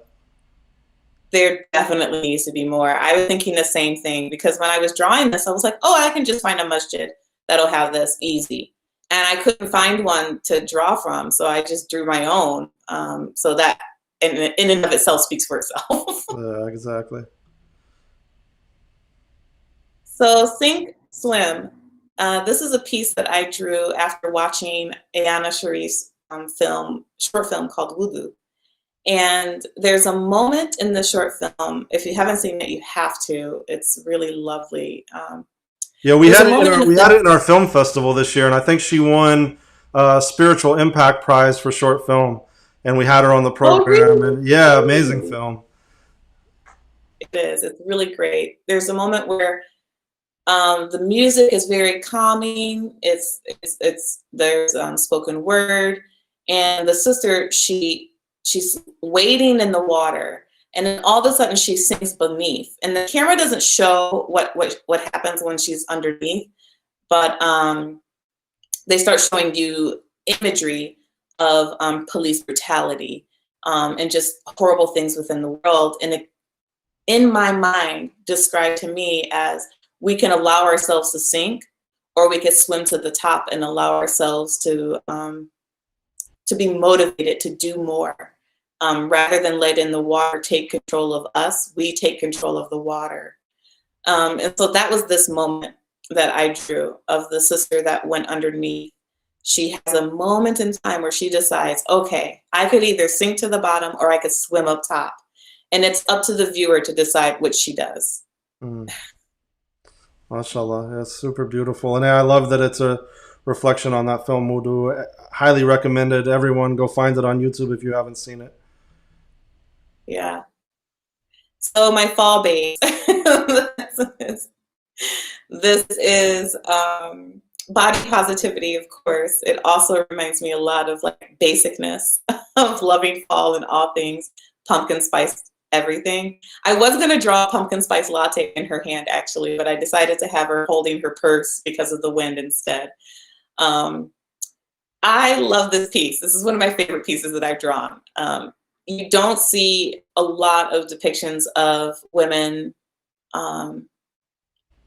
who are plus size within illustrations. So that's one. Number two, you don't see a lot of darker skin toned Black women in illustrations unless they're being kind of tokenized or objectified in some way. And when they're not, it's usually a fashion illustration. So I wanted to draw something that kind of showed something carefree, something that isn't too serious, of a woman that is very common. You see a lot of women who have darker skin tone, hijabi, and super fabulous, super fashionable, but also just like walking through the cold fall wind. And I drew this for that reason exactly. I wanted to depict women who don't get depicted often. And I thought of her. Yeah, and I think that's, again, part of the reason why you have this work moves people in a spiritual way is the representation in all the different diverse ways, as even a Muslimah, Black Muslimah, going further into realms of diversity. So, mashallah, it's super beautiful. Thank you. So Malika, this is based off of a muse, Malika Ayubi. She's a wonderful sister based here in Detroit. She has an art collection called Malika Arts. She's a phenomenal calligrapher. She's also just one of those souls that if people could float, she would be one of them. She just kind of floats and, you know, gives these little pearls of wisdoms every now and then, and you have to really listen to what she says.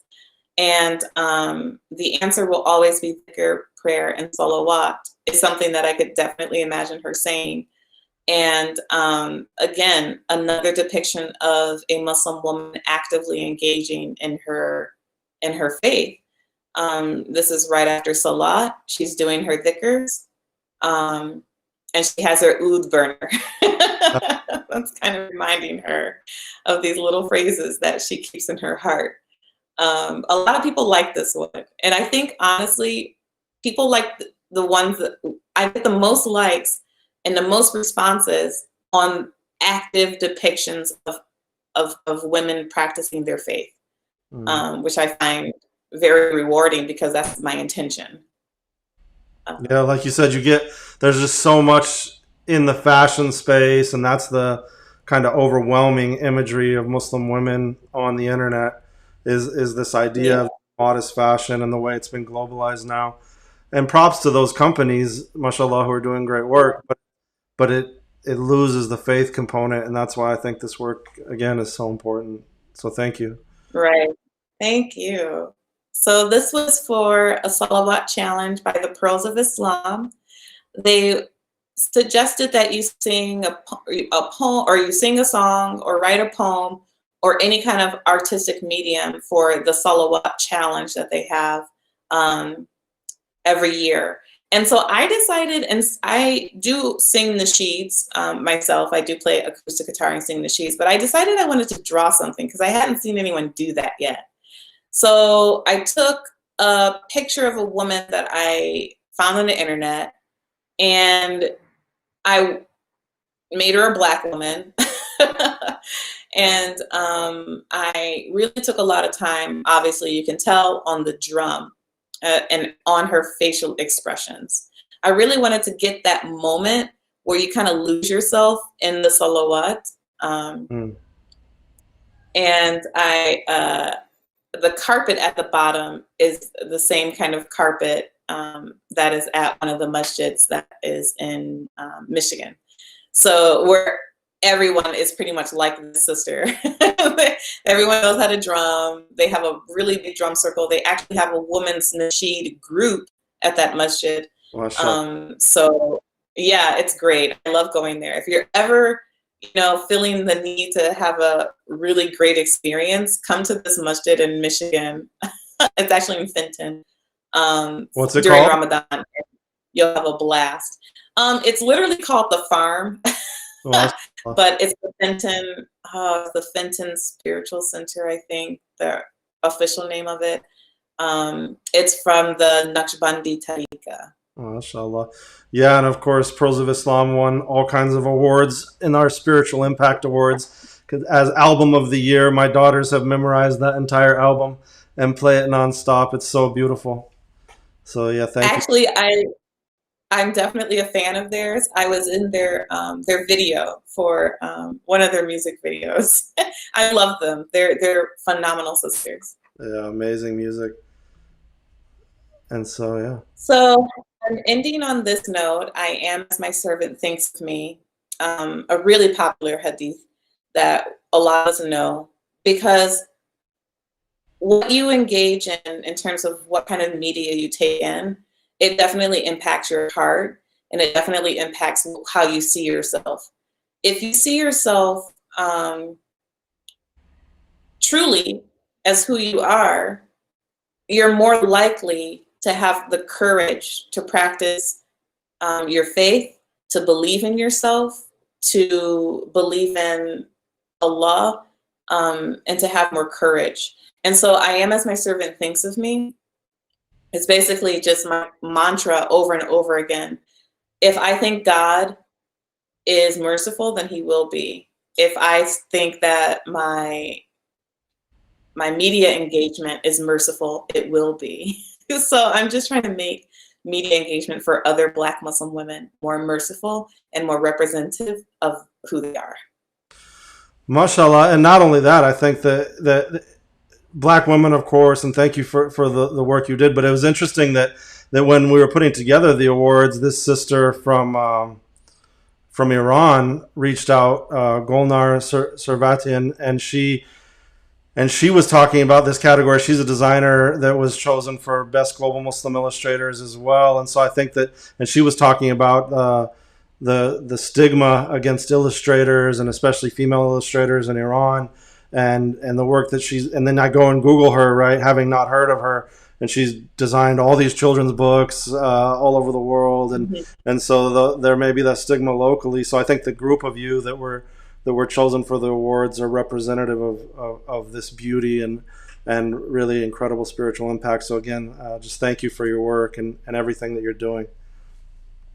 Thank you for acknowledging it. I appreciate it so much. It's good when the work is seen, and I feel seen. So thank you for that. Yeah, of course. And we pray we need those. I know I would love to buy one of those, prints for my daughters. And I think that we need those types of posters on our walls and beautiful pieces of arts on our wall. So, we pray that comes to fruition, inshallah.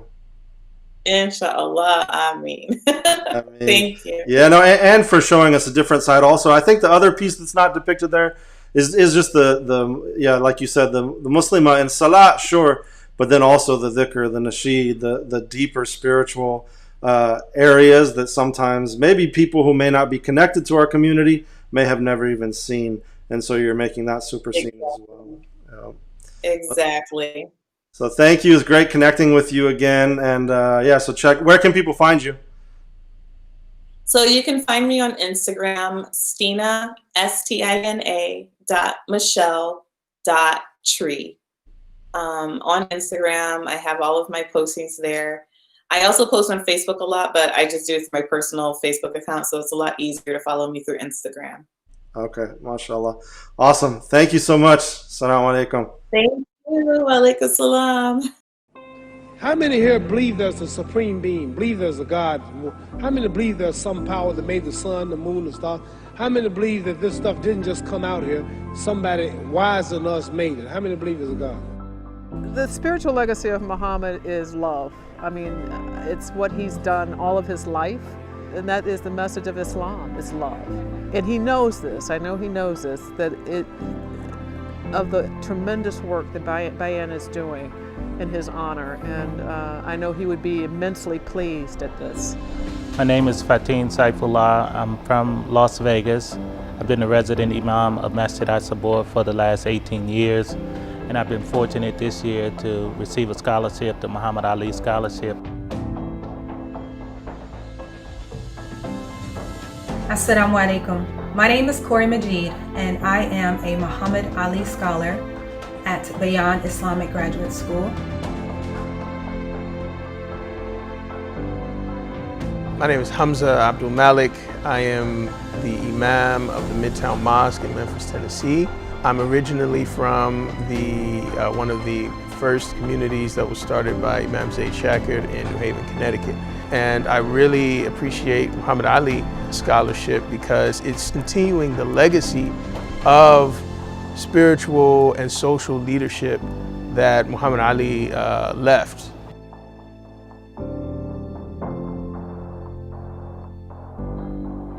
I'm from Masjid Ibadullah in the middle of South Central Los Angeles.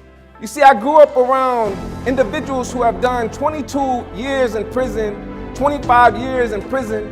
Bayan has given me an opportunity when I'm able to stand before you all and say that I'm a graduate.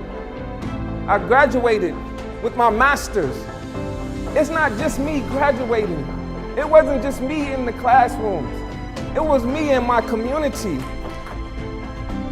Bayan affords me access to a demographic that can sustain the kind of conversation I think we need to have in the Muslim community. I don't think we need to sit around talking to each other. We need to be talking to the people we think about in terms of what affects the reality of Islam in America. So if I'm a Black American, I need to express some of my thoughts and feelings to some of the immigrant community and vice versa. And we need to do that in a space where the conversation, hopefully, is mutually enriching. And this is part of the whole point of Bayan. So, I'm gonna dedicate my life to using my name and popularity, helping charities, helping people, uniting people. We need somebody in the world to help us make peace.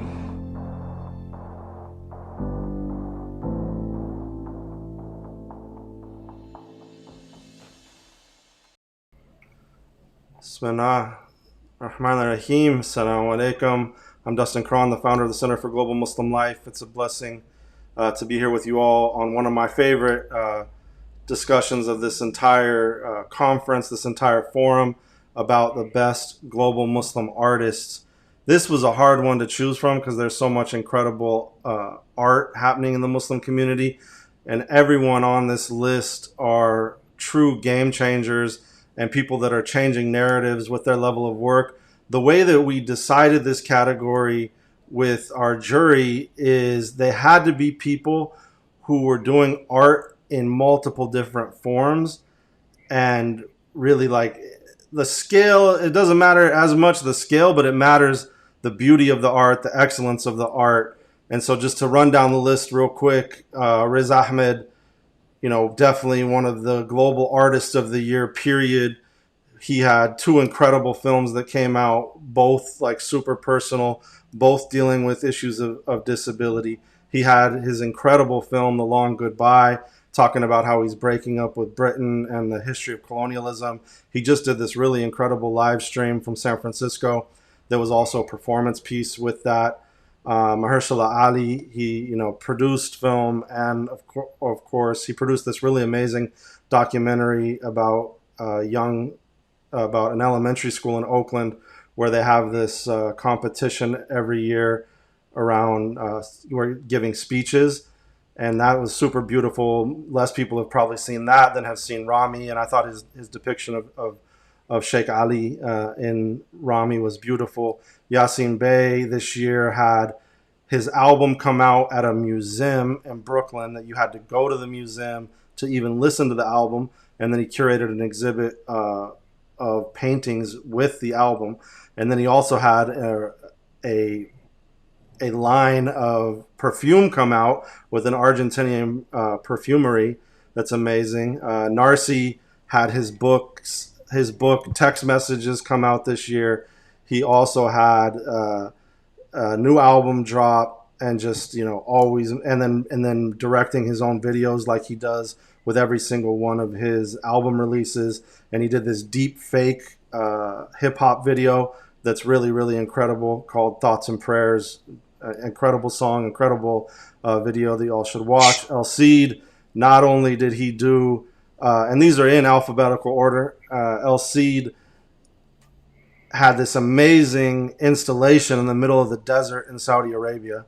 And then he did all of the work that he does on canvas throughout the year. And then at the end of the year, he actually did this dinner in Dubai where he was cooking and plating and with his own style. El Cid could probably be, most of these artists would be on this list like every year, but El Cid definitely. And then Amir Suleiman, like one of the greats, the true greats, probably one of the greatest living poets on the planet. We pray that Allah continues to give him tawfiq, and especially with this piece he's been working on about the Prophet ﷺ for a really long time. We miss running into him in Oakland.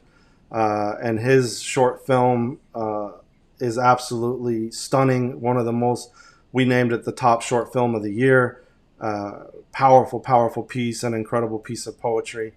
And then our brother Tariq Toure, who's with us tonight, had, as we'll talk about, a children's book, poetry, incredible, multi-layered, multi-hyphenated video director now, and directed a number of really beautiful videos. And then G. Willow Wilson had a best-selling book that came out, and then also was writing for like Star Wars and all these other comics as well.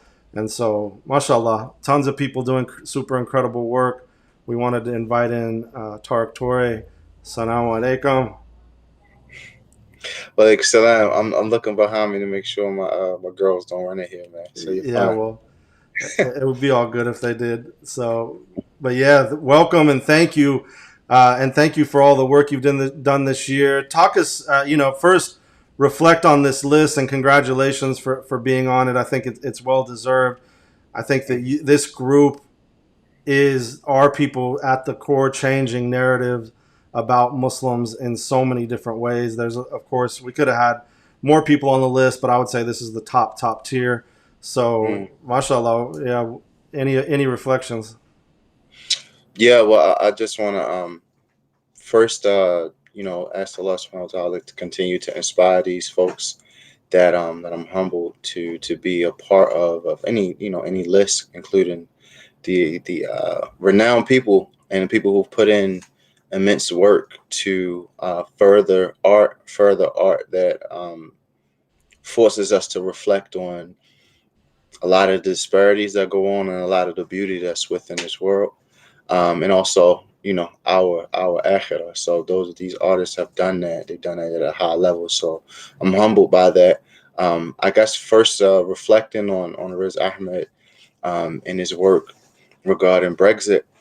A lot of times, I think Americans, we can sort of become self-centered and not realize that a lot of the issues, maybe like xenophobia, things of that nature, that affect people all across the board. And to have somebody put together a body of work within this year that speaks to that eloquently, is not just a blessing for the Muslim community, but it's a blessing for the wider world. I'll jump to El Cid. I remember one of my coworkers who is a really great, he's an amazing graphic designer, just artist, period. His name is Ali Hussein. And I remember him talking for just hours at end about how great this guy El Cid is. And then he showed me some of his work, some of his installations. And first of all, I was just surprised that there are human beings like that can create at that level, especially with stretching calligraphy into different bounds. Was intriguing, and I'm just happy to see him on this list. Yasin Bey, really goes without saying. he probably was one. It was KRS-One, and then it was Yasin Bey, who I was introduced to by my older brothers as to what does MCing supposed to look like. So it's a blessing to see them on that list too. And then Mahershala, I mean, really just goes what I was saying. He's been in the game for a long time, putting in work, and his name is literally on everything, it seems. And Amir Suleiman, one of the first poets that I saw myself, where I realized that this is something that I would want to be engaged in, this tradition, this continuum of people who put together words that move hearts and minds. And his short film, as I said before, I waited a week and a half to watch it because I wanted to make sure I gave it its proper due. And it's so many things within it that speak to the experience that I know well here, and that many Black folks around the country and around the world are feeling and have felt. So it's a blessing, Sister G. Willow Wilson as well, somebody who comes to mind that I've heard people speak highly of before. If I missed anybody, please forgive me. But just as really, it's a blessing just to even, be mentioned. Yeah, and like I said, it's well deserved. So let's talk about your year as an artist. I think that I've been reflecting nonstop with the difficulties we've had as a personally, as a family, but at the same time the great blessings and openings. And so we nonstop this year I've thought of the ayats of the Quran and talking about with hardship comes ease, and I think we've experienced both of those things. So reflect on your year as an artist and kind of take us through some of the different projects you worked on, and I can show them as you talk. Okay. Well, number one, I think the uncertainty that was brought on by the pandemic, and that still has people just uncertain. The sort of the tragic outcomes that have come about from the pandemic force everybody at least to have to begin to reflect a lot more.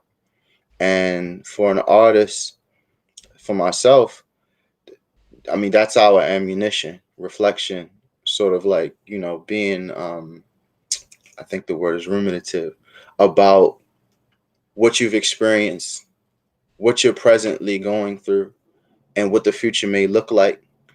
And for me, when we had to sort of like go and be home and couldn't be anywhere, I'm real social myself to a degree. Let me say that, to a degree.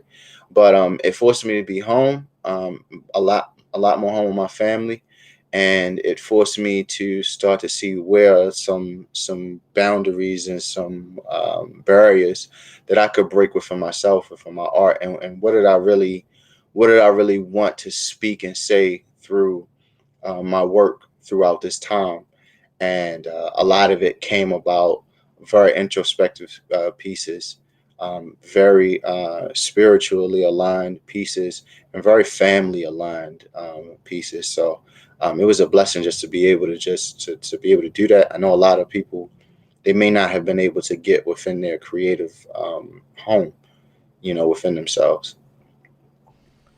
Yeah, so let's start first with one of your video pieces. I think the video, of course, Pete, you're known probably first and foremost as a poet, and then now also as a filmmaker tied to some of your poetry videos.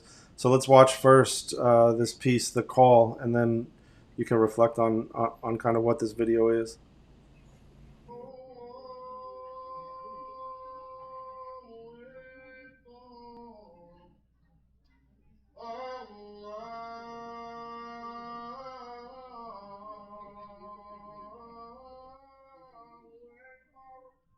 Hollowed hearts echo, then soft into the call.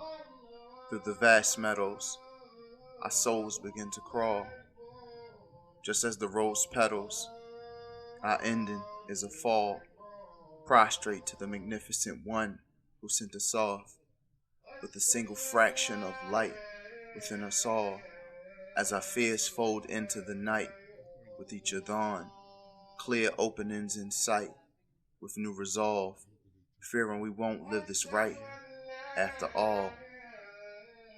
And for the lowly seekers peering at the pendulum swings, watching the days pass for a mere moment to bring hearts in tune with the infinite, he who holds up the wings, he who crafts the kingdoms and gives kingdoms to kings, master molder of the clot that would cling, is daily called to arms for those who forgot to reclaim, for every soulless lost that forgot to remain, clenched upon the rope within every knot is a chain, an interlocking code for both sullen and sane.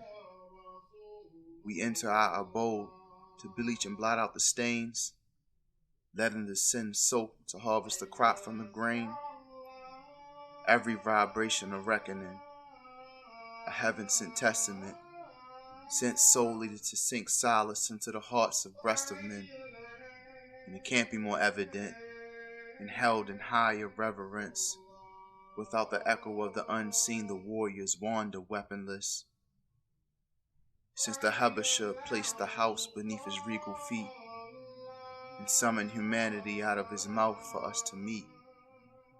At the juncture of salvation and soul, and we repeat that God is greater than any of those that disbelieve, that our prophet could have chose any of those to plant the seed, but the son of the enslaved rose to mention he.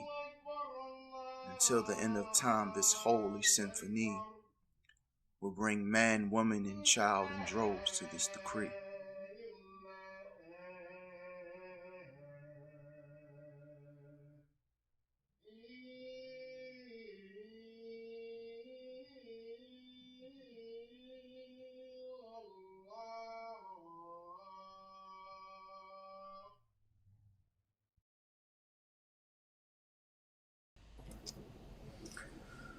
It's beautiful.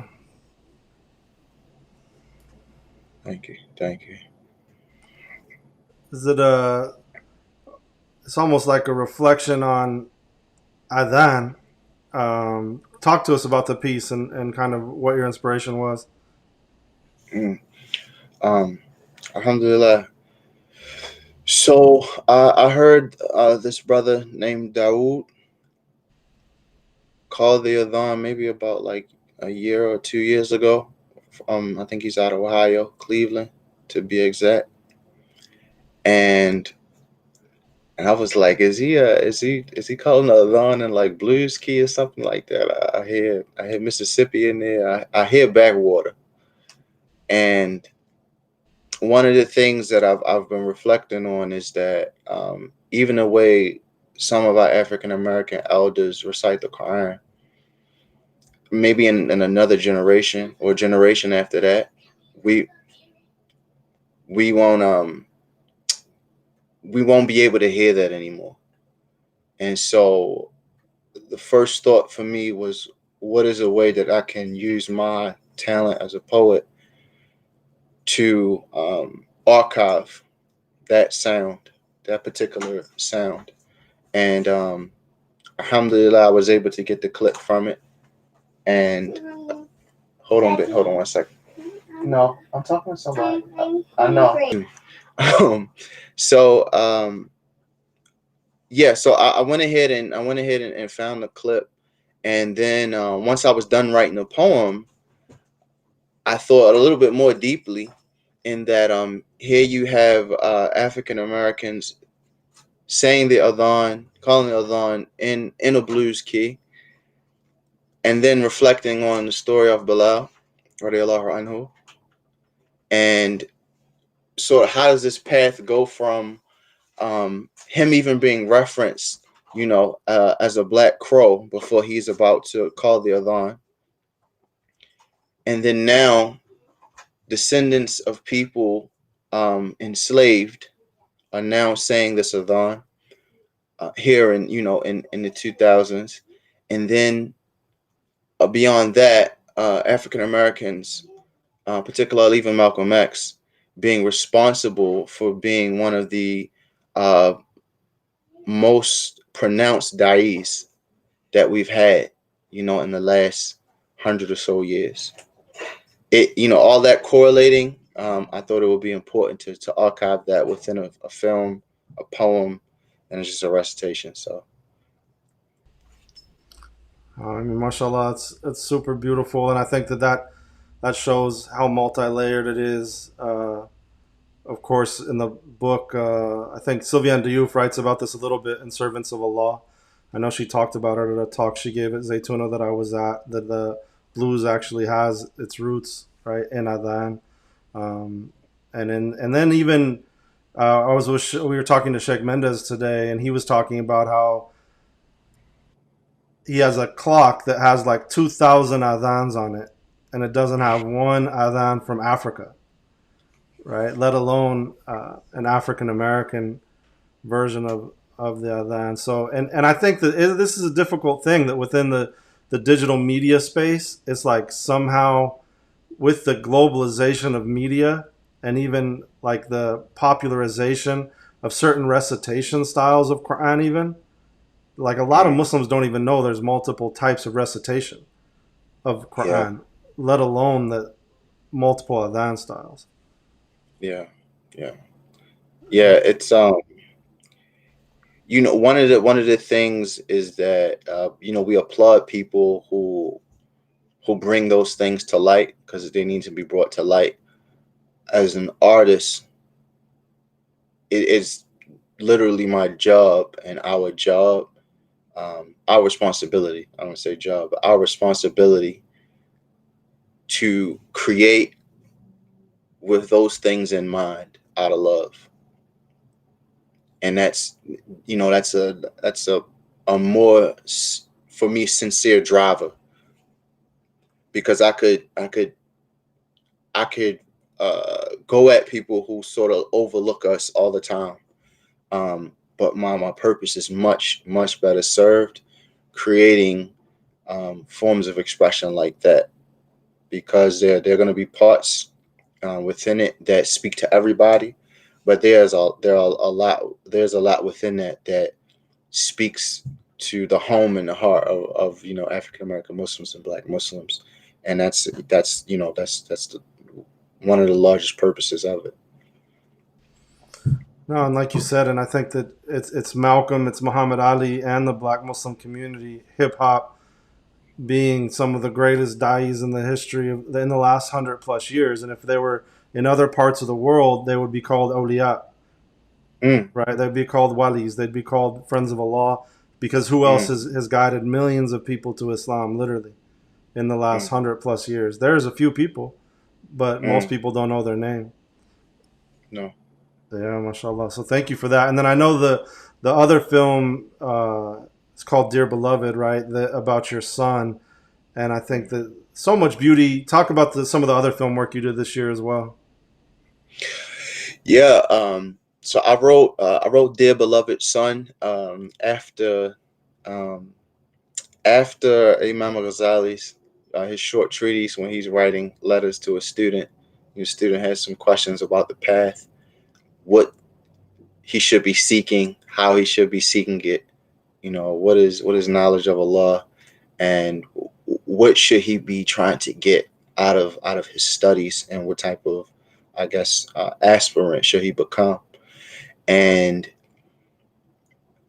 Imam Ghazali is talking to a student, and I thought one of the best ways I could probably translate that is to write some bars down for my own son, because I have 2 daughters, but I have a son that's 1 year old now, and I was trying my best to impart some wisdom to him, and most of the poem is a discussion on the nafs and the manifestations that happen when you feed it, and the troubles that men go through when they feed that fire, and how much you have to be a governor of your nafs. And if there was anything that I would want to leave to him and to my children, period, before I pass, if I'm no longer here, is that, if you conquer your nafs, you conquer everything. And I think a lot of what Imam Ghazali was speaking to in Ya Ayyuhal Walad was about that, was about, submitting yourself to Allah completely and wholly so that you can become a real person. And hopefully, he takes from that and he works to becoming a real person in submission to Allah and in service to humanity. Yeah, mashallah. Beautiful. And I think we all can learn from that and reflect on it with our own children as well. And then talk about the paintings that are behind you. I know you said you did those this year. Talk about some of your creative process there. I think they look very much like pieces that could be in galleries somewhere in the world, inshallah, in the future. Inshallah. So I want to say about 2 months into quarantine, I wrote a lot of poems, I wrote a lot of work, and I got to this point where it was like, I need to do something else. I need to try something else out. And I started, maybe Michael's was reading my Google searches or something like that, but I started getting ads from like Michael's or something, and different places, Blick Art Materials. And I was like, I'm gonna go ahead and get some canvases and see what I can do. And so the first couple of pieces I got to actually put together, I really just wasn't satisfied with them because I felt like they weren't within the line of how my, how what I enjoy from art. Clearly I like line, I like symmetry. And so I wanted to start with something very basic that I could communicate sort of where I was at with my art journey and my painting journey. And I started just finding whatever color spoke to me. And I started to begin putting together pieces that just feature very basic line, and also trying to incorporate Allah in some of them. So that one here has Allah in a certain way, and that one behind me has Allah in a certain way. And then I have another one that's like right down there. That's a little bit more calligraphy style, but it was just me, just really learning and just taking the time. And I felt like, now at this point, alhamdulillah, whenever I put a pen to a piece of paper, there's an expectation, from folks or something like that. I wanted to put myself in a medium where I could free fall and have to build a parachute on the way down. And so since then, I've been able to create, and I've had some people inquire about pieces, and it's been, it's been a healthy thing to do, and it was therapeutic most of all. I think most of all it was therapeutic because it was a slow process, and I was like really learning something new again. And so I've been, into graphic design for a while, but never paintbrush to canvas. So it's been a blessing just to get the reception that I've gotten from it.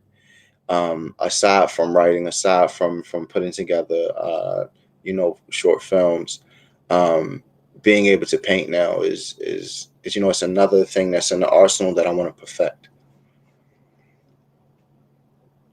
And then talk to us about the children's book. I know it's super, and that's part of the reason why we included you is moving in all kinds of new directions.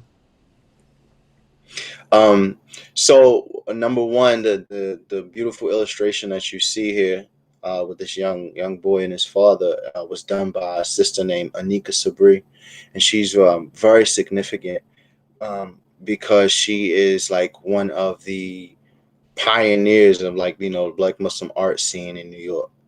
And I got in contact with her early during the year, and I told her that I had a manuscript. I told her I had a poem about a young kid learning about how his dollar is spent in his community. And I told her, I said, look, this gotta be what we all know and knew growing up in a Black Muslim neighborhood, Black Muslim masjid around us, those type of parts. And maybe after like 2 conversations with her, I knew she would be the one to produce David's Dollar. And so David's Dollar features a young kid named David, who gets $1 from his allowance, and then he spends that $1 on some candy, and then afterwards he asks his father a critical question. He says, "Daddy, where's my $1 go?" And then his father takes him around to all the different businesses that it goes. It has a lot of allusions to historic facts. There's a place called Tulsa Street. There's a business called Manster's Blends. There's a business called Madam C's Hair Shop.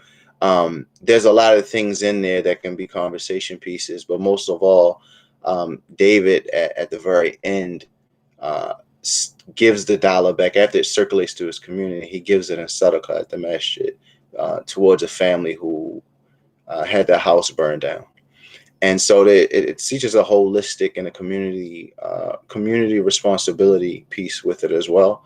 And the reception from it has been tremendous. And so this is my first venture into a children's book, and I thought this would be the proper one to begin that journey with, because I've already written 2 poetry collections. Yeah, and we should mention that it also was awarded for best global Muslim children's book. So mashallah, and I think it sold out the first run, right? And then you restocked. Yeah, we sold out. Maybe it sold out within a week and a half or something like that. Yeah. So it did very well. And I guess, lastly, what I would say is that I would like just myself and my representation here to be for people. You can, there's a lot we can bootstrap with our work. There's a lot we can bootstrap. There's a lot of, my wife running and holding the camera or helping me out here and there. And we should try to look around at the resources that are right, here with us to produce art. And so, everything you see that I produced has been bootstrapped. And not pull yourself by your bootstrap. I don't, that doesn't fly with me. But just work with what you have and see how far you can push the needle, until you need help. And so I hope for anybody out there who's trying to figure it out right now, and you may be thinking like something's gonna come out the sky for somebody to fund or put towards your work, that may not happen, but you still should try to get that expression out of you. And I believe my story is a testimony to that. Yeah, that's a really good point. I think that, and that's what's unique, right? Is that, and that's what these conferences, the work that we've been doing this year as well. A lot of it is just bootstrapping that we say. We also have a digital media academy that I launched this year, and within that course, that's what we're literally telling people and organizations is what's your in startup world they call it the MVP, the minimal viable product. How do you put out the minimal thing in the world to test your audience, to begin to build your audience, and then Allah knows, right? Like people like Amir, Riz, like El Cid, if you could go through their Instagram and see the transformation just over a few years, let alone over like the last decade. I mean, we all remember the first time we heard Mos Def. We all remember the first time we heard Black Star. And you think about and it's one of the greatest rap albums of all time.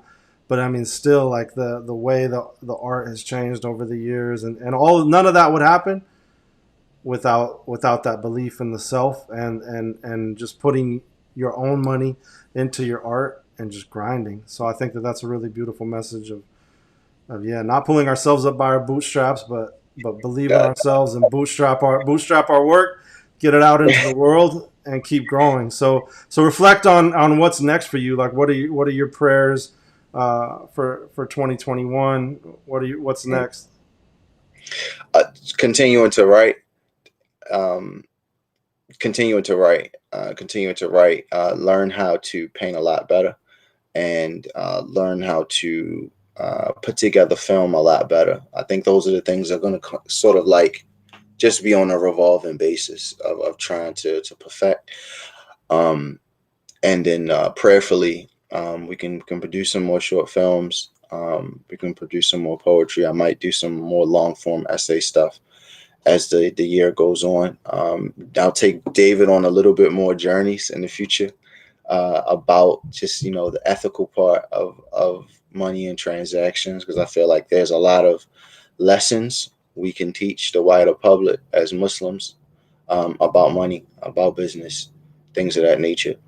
But beyond that, next year, in January, I'll be launching the full line of Greater Than a Sword paper products, and we'll have produced our first paper journal. So folks, look out for that. It's super high quality. Folks are already writing. You're already using what is it called? Moleskin. I've used Moleskin, and I thought to myself, we need a high quality produced paper product that isn't hard on the pockets, produced for us, by us. And so you'll find that announced in the new year, and we'll move forward from there. We'll push forward. And I really don't, lastly I'll say is, like, I don't sort of look at things as, oh, well, in March, this is going to be done. My creative process is a constant sort of thing. It's a function. It's not sort of like, oh, you might have things charted that you want to actually get done, but I've worked now to a point where this is just like me breathing, and that's the love that I have for it, is that it's not sort of going to be project based. It's just I'm a writer, so I'm going to be writing. And inshallah, I'm a painter, so I'll be trying to paint more. And then projects come along through the inspiration. Yeah, one of my favorite art galleries in the world is this place called Ilham Arts in Kuala Lumpur, Malaysia. And I didn't know what the word Ilham meant until I don't speak Arabic. I know enough Arabic terms from my reading, but this term Ilham, right? The inspiration, the divine inspiration that Allah puts within us. And I think that to me is so much what this creative journey and process is like. And it's in these ecosystems. And I also wanted to thank you for being someone, within that ecosystem to build with throughout this year and the film festival and everything. I think we as artists have to support each other and build each other up to be able to take things to the next level. So yeah, thank you for all the love and much respect. And may Allah continue to inspire your heart and your family and your work. I mean, inshallah. I mean, same for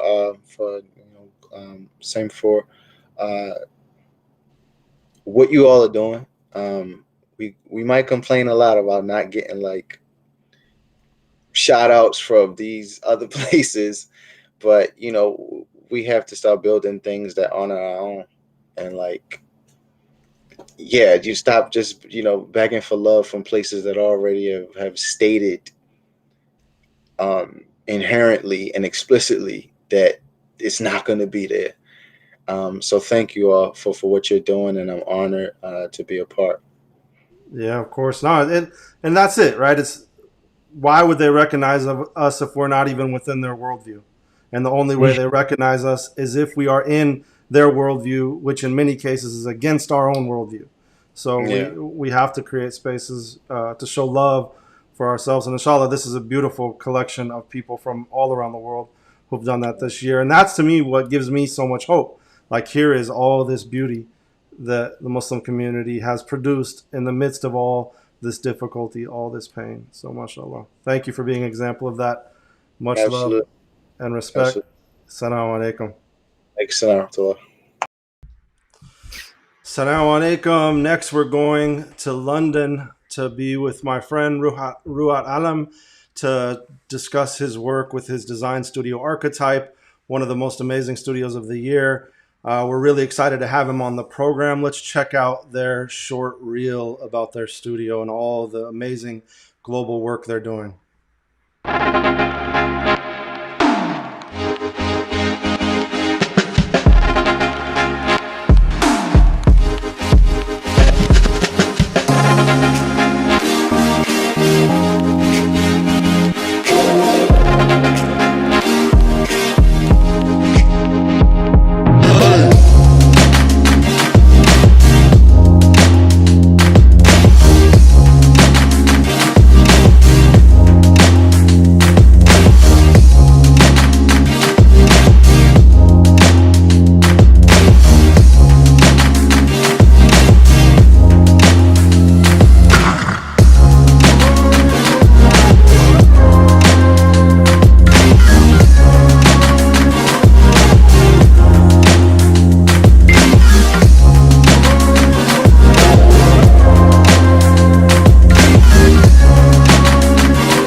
Assalamu alaikum. How are you, my brother?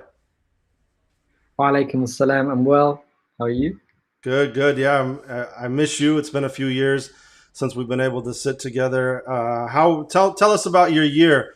What has this year been like for you, and what have you been creating? We know that you're, mashallah, as a visual artist, as a designer, you know, always producing beauty. So what has this year been like for you? Barakallahu feek. I mean, it's been one of those unusual years where none of us expected to be in a situation with COVID. But luckily, Allah's blessed us in the studio with my team, and we've managed to sort of ride through the year without too much difficulty, with the support of our regular clients and the focus on just getting down and on doing the work really. So we've been a little bit lucky compared to others, but we can't get complacent. It's just been one of those unusual years. Now, I don't think we're probably going to see a repeat of anytime soon. Inshallah, yeah, and I mean, I really love the reel because it shows the diversity of the work that you're doing, whether it's working with brands, the localization projects, on film projects, obviously your own artwork. But talk a little bit more about that. I know that's been one of the main things that you've been working on recently is all the work in film and what localization means. We saw that really dope Jurassic Park logo at the beginning, put in Arabic. If you could talk a little bit about the work you've been doing in that space. Yeah, so one of the things about our agency is that we're one of the very few sort of specialist Arabic agencies in Europe as a whole, and it allows us to sort of help brands, whether they're sort of Western commercial brands or Middle Eastern ones, and sort of bridge those worlds, as it were, through language, through localization, which is essentially taking something in some sort of content in one language or one culture and creating it into a different one. And so we'll be lucky enough to work with the likes of Netflix, YouTube, Google, and many others where they need that sort of specialism, but also that understanding from a team, from individuals that really know the markets, the sort of the halal markets, the Muslim markets, the Middle East, and beyond. Yeah, so that's our focus, and that's what we've been doing for a while. And I don't know how we got into it, but all I know is that it took years of sort of specialism in learning both Arabic language, but calligraphy and design and Arabic typography and all those things that come with it.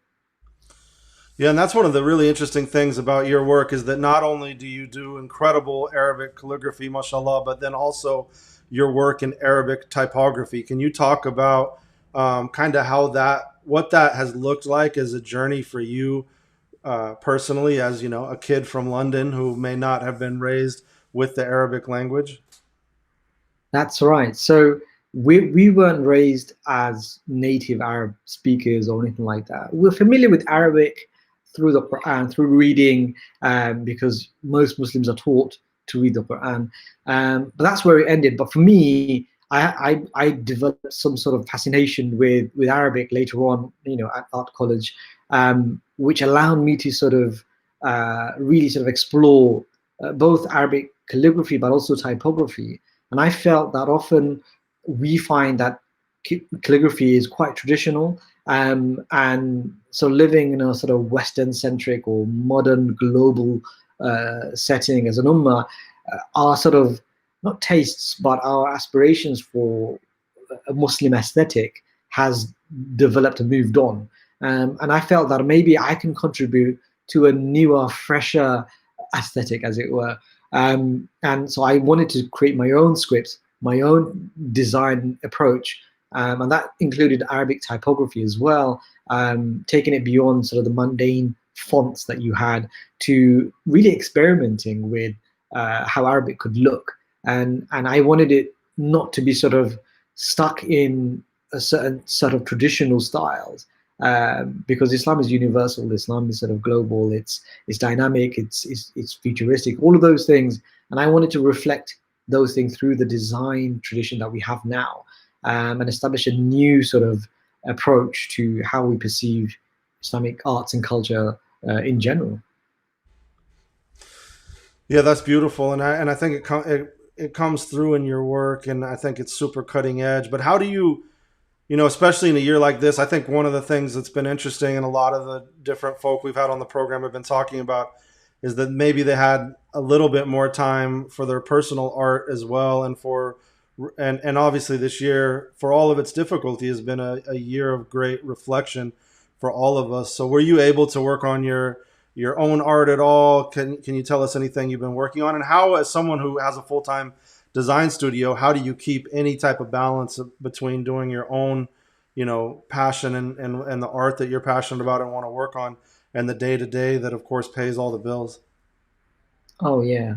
Well, it's never easy, to be honest. When you're running a full-time business, you work in 9 to 5, you've got very little time beyond that often. So you try and squeeze in any sort of personal work, artwork, any canvas work within your work hours. And because I co-own and run my own business, I can sort of allocate more time to myself when it comes to certain types of projects. And so we always have enough room for enough of myself and some of the other designers that we have to just play around on occasion, take a day off just to do something, personal, to try and create something new. And so I try to give myself time. This year, it's been more difficult. For me anyway, I've been moving around homes and whatnot. But I've tried to make some time throughout the week, each week, just to try and create something, even if it's something small, something that's sort of one-off, maybe just put something out on social media. I think it gives a lot of people a lot of time, at least COVID with the lockdowns, to sort of reflect upon what you're doing, if you're doing things right. So I think there's a lot of blessings in the opportunity that this situation has brought for all of us.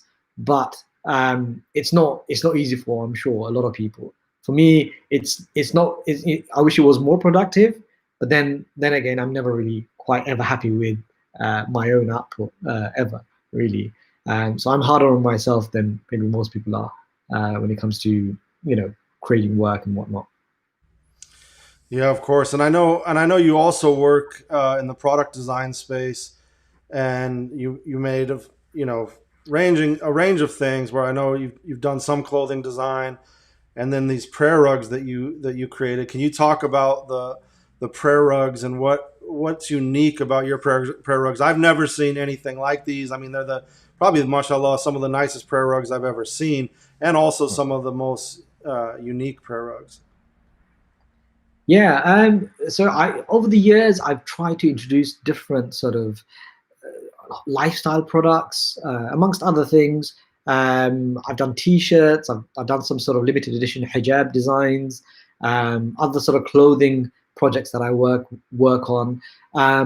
But most recently, and probably sort of a runaway success in its own right, were these unique sort of arch-shaped prayer mats that I had sort of mulling around 15 years in my head, and I had put that down on paper. But then I thought a few years ago, I'll just produce them, and I don't know what will become of them, but I'll just put them out there, and people will hopefully see the value in I don't know, investing in a higher quality prayer mats of a more unique design, and it really took off. I didn't expect people to really appreciate the designs or the mats themselves, and really sort of buy into the notion of high quality Islamic products. And it really was a surprise. We sold out each year. We keep selling out the prayer mats, and it become harder to obtain, even for myself. If I want one, I always have to sort of struggle to get one for myself, really.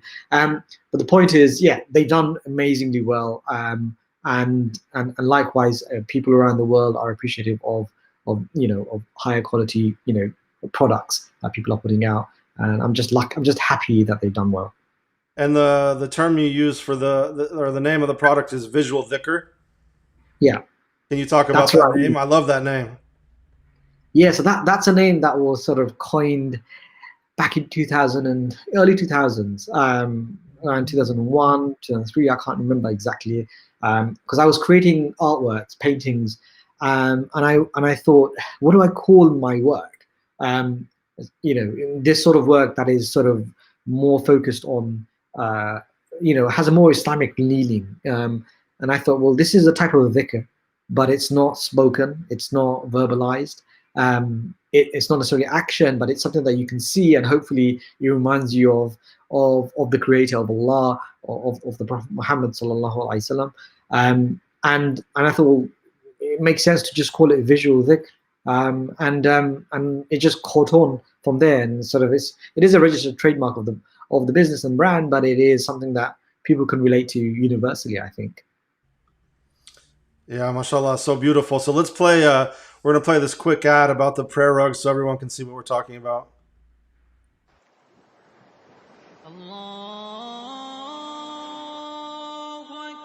The visual dhikr prayer mat is a new way of looking at how we experience prayer.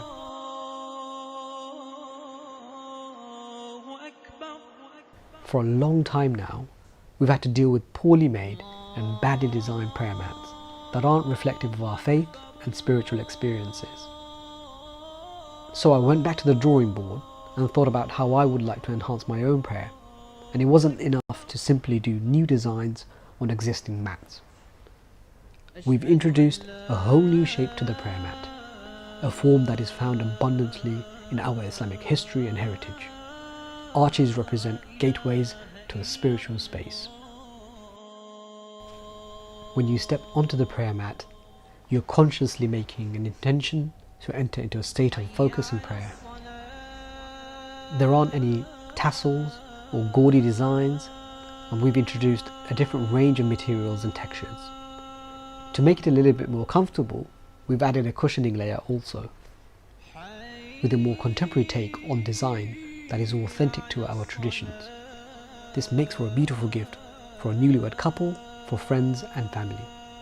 For over a decade, Visual Dhikr has been creating unique products that help enhance our spiritual journeys. Inspired by the prophetic saying, Inna Allahu Jameel Yuhibbul Jamal. Verily, God is beautiful and He loves beauty.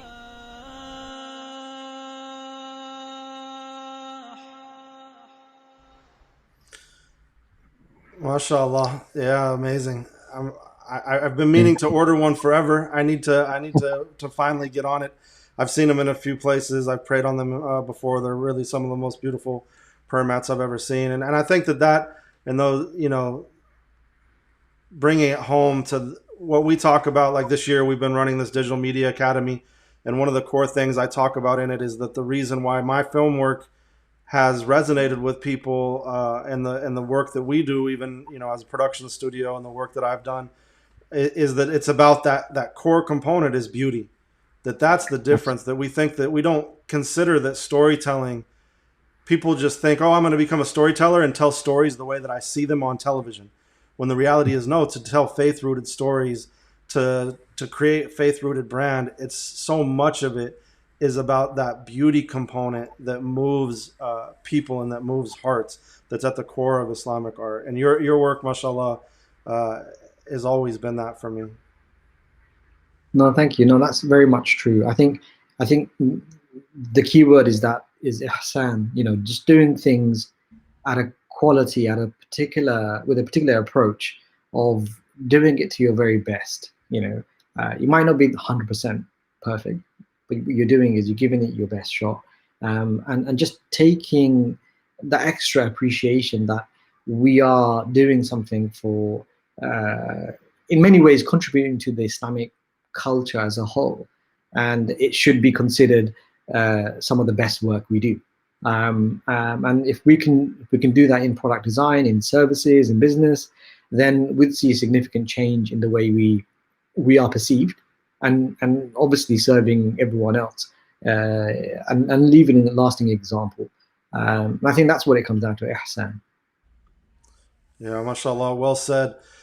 And since this conference, a lot of what we're trying to do at the Center for Global Muslim Life is really create an institution that's forward thinking, that's looking at the future. and that's building the future with people like yourself that are creating the future of our community through these brands.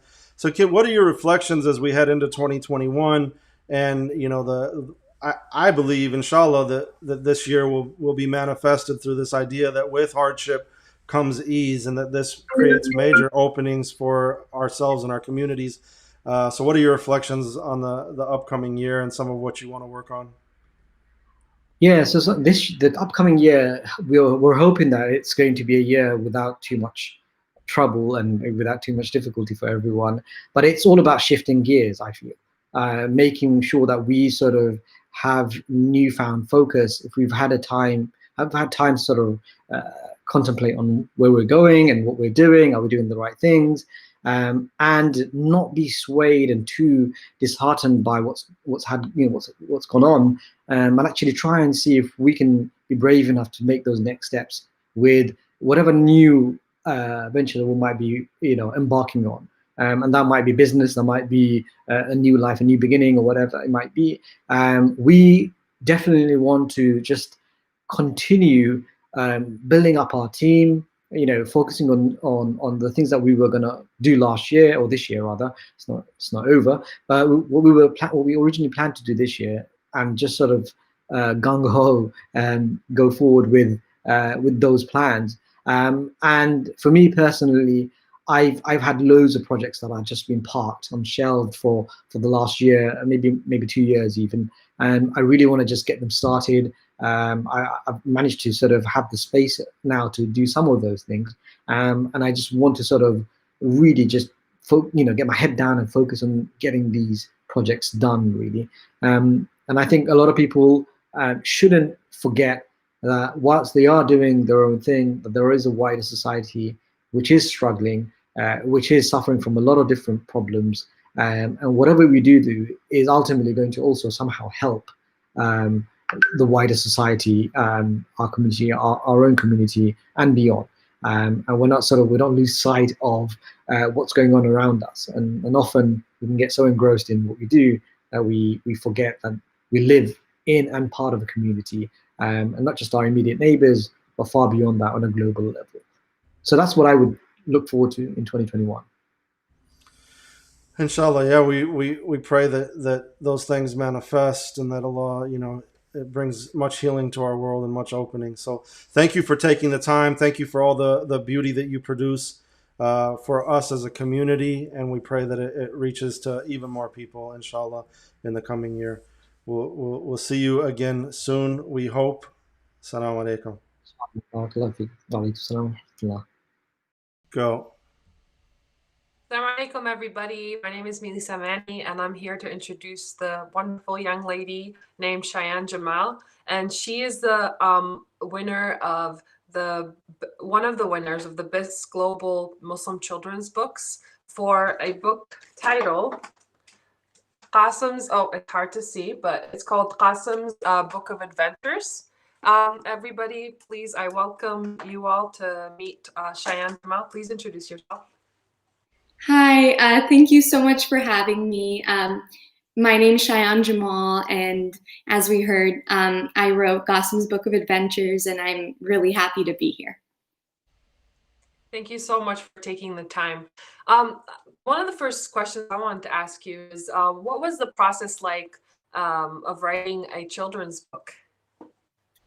So, since it was a children's book, I knew that I could be very imaginative and creative in the way I wrote it, which in itself was really fun.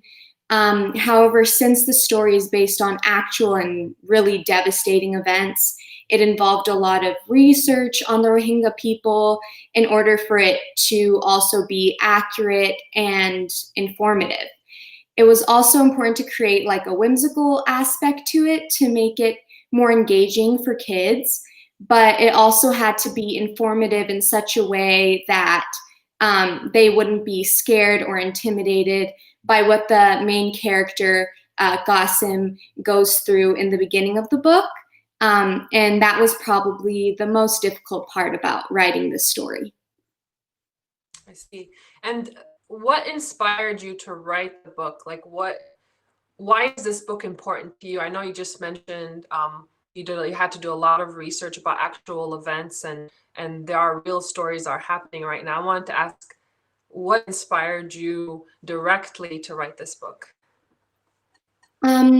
So my parents have been involved with Obat Helpers, which is the organization I will be providing 100% of the profit from the book to.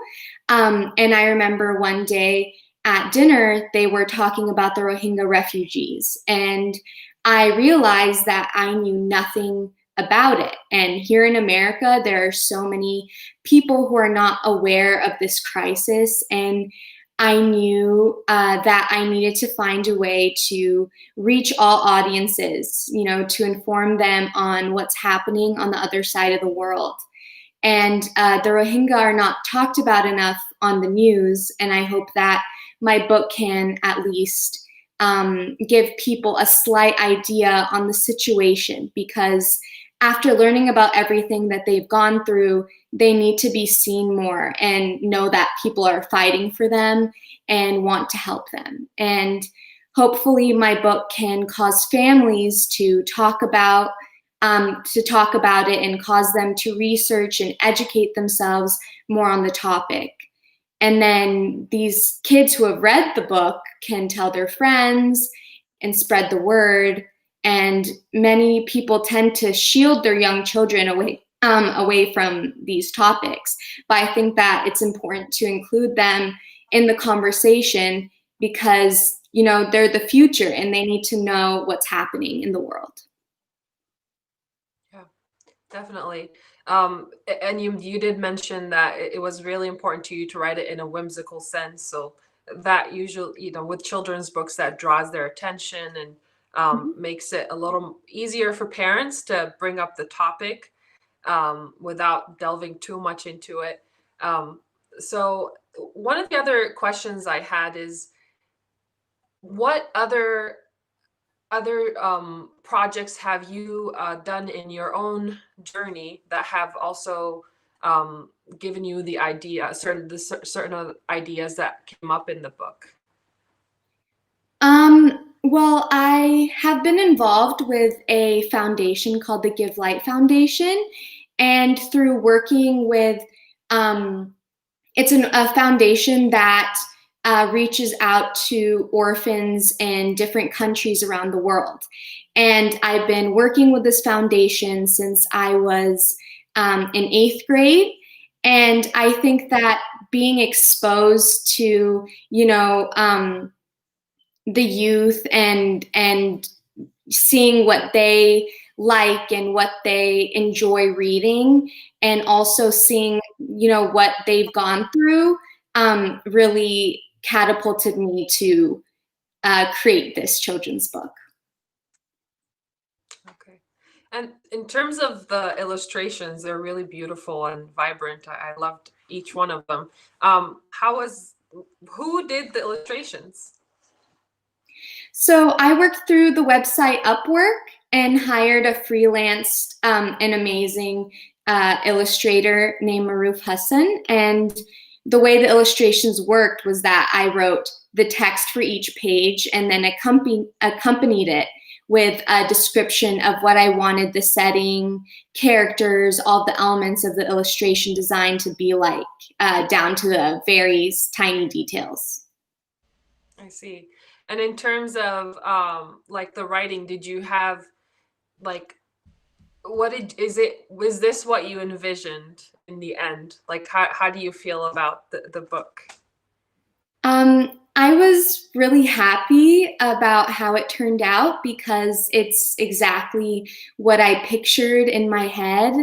And yeah, I really enjoyed writing it. And yes, so.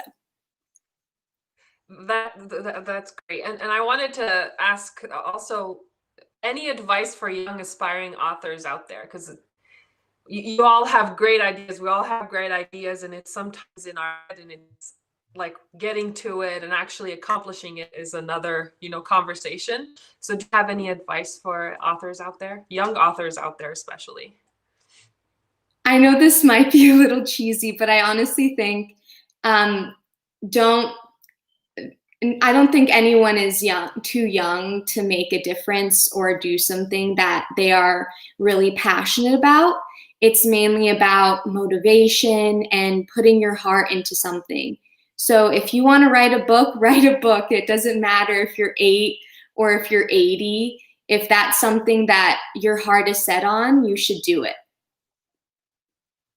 Definitely.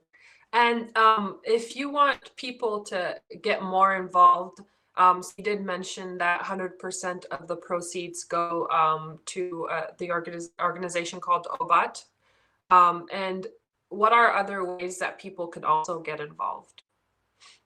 Well, I think that through just buying the book, people are helping. You know, as I mentioned before, and as you mentioned, 100% of the proceeds from the book are being donated to OBAT helpers. And they have been aiding and providing proper education, healthcare, and other necessities within the Rohingya camps in Bangladesh.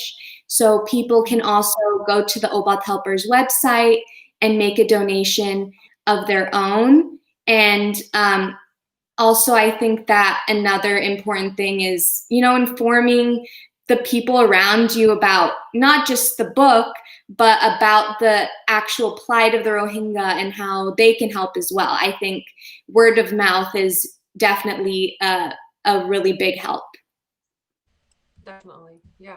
Well, thank you so much, Cheyaan. It's been an honor talking to you. We know each other already, so like I feel so privileged that I actually know you, as a person, and I can't wait for people to read the book. It is a wonderful book, and I myself have a younger sister. I will be reading it with my younger sister and informing her and keeping her, aware of what's happening out there. Any last words you'd like to say, Cheyaan? Thank you so much, Miss Manny, and thank you for having me. I'm so honored, and yes, thank you so much. All right, thank you, Cheyaan. Assalamu alaikum.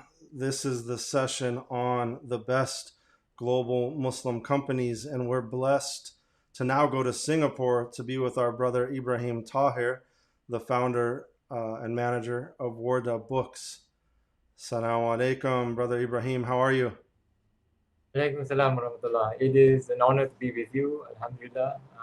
Nice to see you, and nice to see the books in your bookcase. I recognize some of the books. Yeah, of course. I think I purchased some of these books at your store, of course, in my journeys to Singapore. You know, some people might think that it's a little bit weird that we included a bookstore as one of the best global Muslim companies, but in our experience, Wardah Books, the collection you all have curated, and not just curated for the audience there locally in Singapore, but through your blogging, through your book club, through your reviews, through reviews that are unique, because it's rare to find reviews of Islamic books, especially devotional focused, spiritually focused Islamic books. We found that it was just super important to include you all in this list, because I think that you're creating a great service for the Ummah. Just talk a little bit about how you started Wardah and what your vision was for the store from your founding. Alhamdulillah, thank you for your remarks, and yes, it is really important for our Ummah to discover or rediscover rather the importance of books. I mean, we are people of the book, and we need to remember that reading is in our DNA. We sometimes take that for granted, or we sometimes forget that, but reading is important to how we interact with our faith and how we grow. Anyway, you were asking about how Wardah started, and yeah, it started with books. When I was growing up, I was privileged in a sense that I was always surrounded with books. But in the late 90s, we found that a lot of the books that I like to read were getting harder and harder to get in Singapore. So one of the key books that pushed me over the edge and made me realize that more people should have access to books like this were the books by Imam Abdullah al-Haddad. Those ones are translated by Mustafa al-Barwi. Books like Lives of Men, books like the Book of Assistance, and so these books I obtained from the US or the UK through mail order. It was before the internet. And I realized quickly that these books needed to be in Singapore. Also, people in this region had a great love for Imam al-Haddad, and his books had been translated into Malay in Singapore and are used throughout the mosques and throughout the madrasas here. So there was a gap. The people who are more comfortable with English, such as myself, found that you just can't get these books in Singapore. So we started, myself and I started a distribution business where we imported books in bulk from publishers such as Fons Vitae and at that time Starlatch. We imported those books in bulk, and we brought in those books and we secured like agency rights from Fons Vitae, and we distributed the books to the mainstream bookstores in Singapore, and we also supplied the libraries. This is about 2000, 2001. We supplied libraries, we supplied the mainstream bookstores such as Kinokuniya. I don't know whether you know them. It's a Japanese book chain, and several other book chains within Singapore and Malaysia. So this went on for about a year. But what we realized that the books weren't really taking, they weren't really selling, which sort of surprised us. So my wife and I then quickly realized that perhaps we needed to go more downstream. Maybe the choke point was not supply, but it was maybe we needed to go more downstream into more of the retail side of things in order to open a bookstore that specialized in this. Because currently the books we were supplying, as I said, they were sent to mainstream bookstores, or even we were supplying to Malay language bookstores. So the books did not fit the environment, the retail environment that they were in. So that's why they did not do well. So we realized that we needed a shop. And by complete chance, I was speaking to, in fact, one of the descendants of Imam al-Haddad. I think he was the 7th descendant, and I was speaking to him about the importance of a bookshop. And he just turned around and said, my neighbor is giving up his retail space, why don't you take that? And I just plunged and I said yes. So the next week, we had our first bookstore. We had only one shelf, one coffee table and one couch. That was it. And only books by Imam al-Haddad at that point. So that's where we started on 15th February 2001. It's coming up to 20 years. And we have more than one shelf now. And yeah, alhamdulillah. MashaAllah. Are you have anything planned for the 20th anniversary? No, the busyness of COVID and all these things have really shifted my focus, and I'm not really looking at the 20th anniversary really so much. What we have to do is just to keep on doing what we've been doing. But this year has been really busy for us in a good way. As we were mentioning before, this year we started our book club in 2019, and I've always wanted to start a book club from day one. So to me that's the celebration. The celebration of being able to bring all my customers together on a platform, discuss one book per month. It's been extremely gratifying and joyous for me to have that. So that is my celebration. MashaAllah. And then talk a little bit about what's amazing as well is that you all now are part of this long lineage of booksellers in the neighborhood that you're in next to Masjid Sultan in central Singapore, called Kampung Glam, right? Talk a little bit about that history of booksellers. You have a really beautiful article on your website, and I'll go to that as you talk about that. Yeah, it's really important for us to realize, and especially as Malay Muslims in Singapore, to understand the fact that literacy has always been at the heart of our community, and this is going back to the 1850s. On this little, I mean, you've been here. This is a very short street. Basra Street is really short street, and on this street we had 4 to 5 bookshops in the 1850s and 1860s. So, and not just this street, because you got to think about it as an ecosystem. There were bookshops, there were print shops, there were the literati, there were ulama, there were madrasas, and there was this whole network of distribution and printing and just moving out books throughout the Malay world. And Singapore at that time was very important to the distribution of books to the Malay world.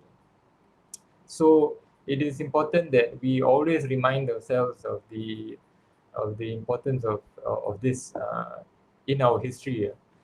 And that was one of the reasons why we feel it's important for us to remain in Kampung Glam and to remain on Basra Street, because since the 1850s, there's always been a bookshop in Basra Street, and we hope to remain where we are now.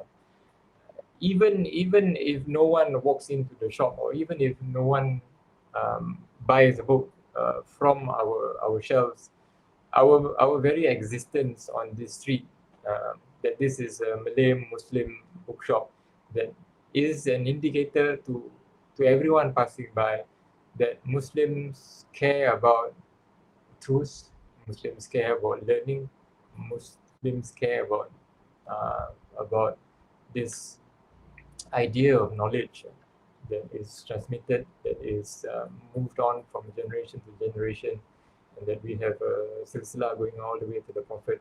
And it's all based on knowledge, and it's all based on a love and this idea that we need to perpetuate, to record, and to be guardians of this beautiful deen that we have inherited from our ancestors. So it's important for us to be here, and it's important for us to physically have a presence in Kampung Glam.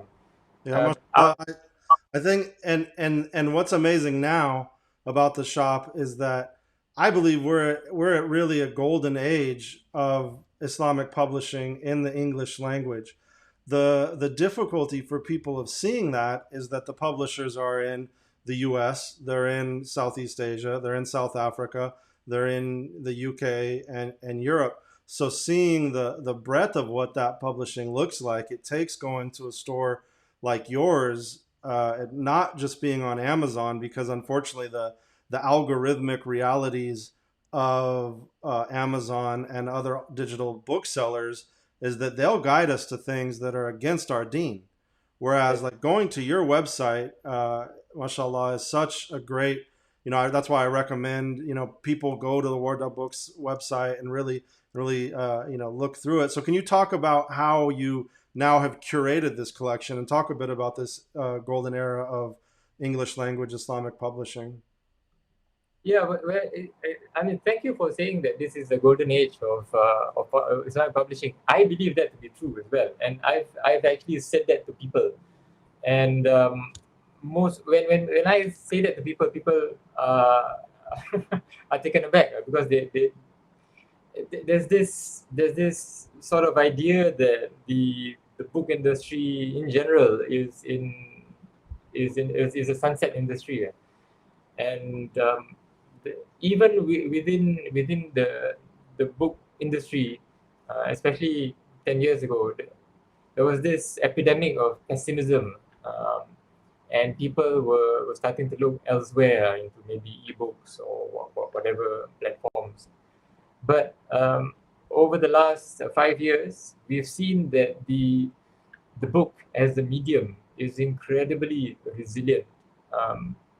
It is a medium that has been with us for millennia, and it continues to be important for everyone. And this is the golden age of Muslim publishing, especially in the Anglophone world, because more and more Muslims are growing up and discovering their deen in English, and these are maybe third generation Western Muslims, because that's the reality of most Anglophone Muslims are from the West, and they are publishing books, and they are publishing good books. So it is important for us, as you mentioned, to curate these books and to make people realize what are the good books that are available. And that's what we do. We not only provide a curation of books, but we also highlight or spotlight books that are really, really good. Because sometimes, because there's so many books being published, and this year, mashallah, so many good books. And I normally do a wrap up of the year, and I have trouble this year because there's so many good books and so many innovative books, so many books that really try new things in terms of technology, in terms of the way they work with the format or the constraints of a book. So yeah, so our job is to spotlight these important titles, or the titles we think is beneficial. And a lot of people ask me what is my criteria for my creation. Is basically, for me, I imagine what a Muslim from our region, from Southeast Asia, would like to read, because it has to speak to people who come into our store. That's why our curation, although as you mentioned, is really global, and we source books from all over, but our focus has always been local, and it is important that a local bookstore serves the needs and serves the needs of the readers locally. And when we have fulfilled the needs of our local community, then most of the time people from other communities in the rest of the world, in the global world, appreciate us for what we are. So that's what we do. Yeah, so then I want to put you on the spot, though, because you talked a bit about how difficult it is to make this decision, and we voted for some books as well. I could show you that list, but give us your best, some of your best books. It doesn't have to be the only best books of the year. I think a really important book is Abdul Hakim Murad's Traveling Home. That's a really important book. Unfortunately, and as Abdul Hakim Murad himself told me, no one's going to read the book. But I disagree. But there will be people reading his book, but not as many as they should. But it's an important book, and I think time will tell. The ideas articulated in that book, the ideas crystallized in that book, really defines the moment we are in now. So it is one of those books. So we need to keep that in mind. It's not a book of the year, maybe a book of a decade, maybe. So that's one book. The other book that I really like is A. Helwa's book, A Secret of Divine Love. So that book to me came out of nowhere, and when Helwa reached out to me and I read a preview of the book, I was quite blown away that she's able to write all these things about traditional Islam in such an eloquent way, and in a way that reaches out to all Muslims, whatever their the entry point. So it's a good book that really unites people. It's a good book that really reminds people of the divine, because sometimes we get a bit lost in the politics, and we get lost in the news of the day. And Hello's books reminds us of the centrality of Allah in our lives. I mean, it's almost ridiculous saying it, but people forget. So, and this is our nature. We forget. But Hello's book reminds us of that. So the two big ones for me for the year are those two. Yeah, let's look at our. Sorry. Oh yeah. Oh yeah, Shama'il Muhammadiyah, definitely. Shama'il Muhammadiyah, just the design, just the innovation of what they have done with the typesetting of that book. I mean, before we even talk about the content of the book, the design and the way they did the book, marrying traditional and modern. Wow. That's groundbreaking.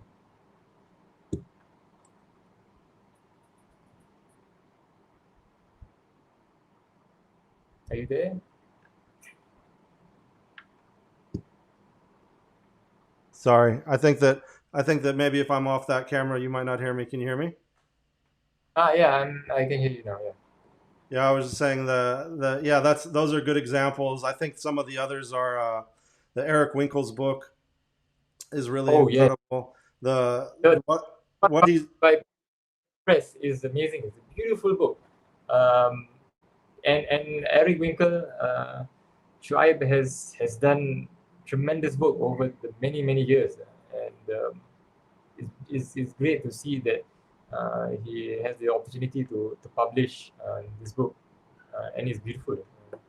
Yeah, and then tons of great kids books. I love Ibtihaj Muhammad's book, The Proudest Blue. I loved. Have you seen Ruqayyat Yaqub's book, Ahmed Ubamba, Sage of Senegal? It's actually a coloring book for children. Yeah. That's a beautiful book. I haven't gotten my hands on it yet. Tell her to send you some. My kids love Planet Omar, so there's so many good books this year.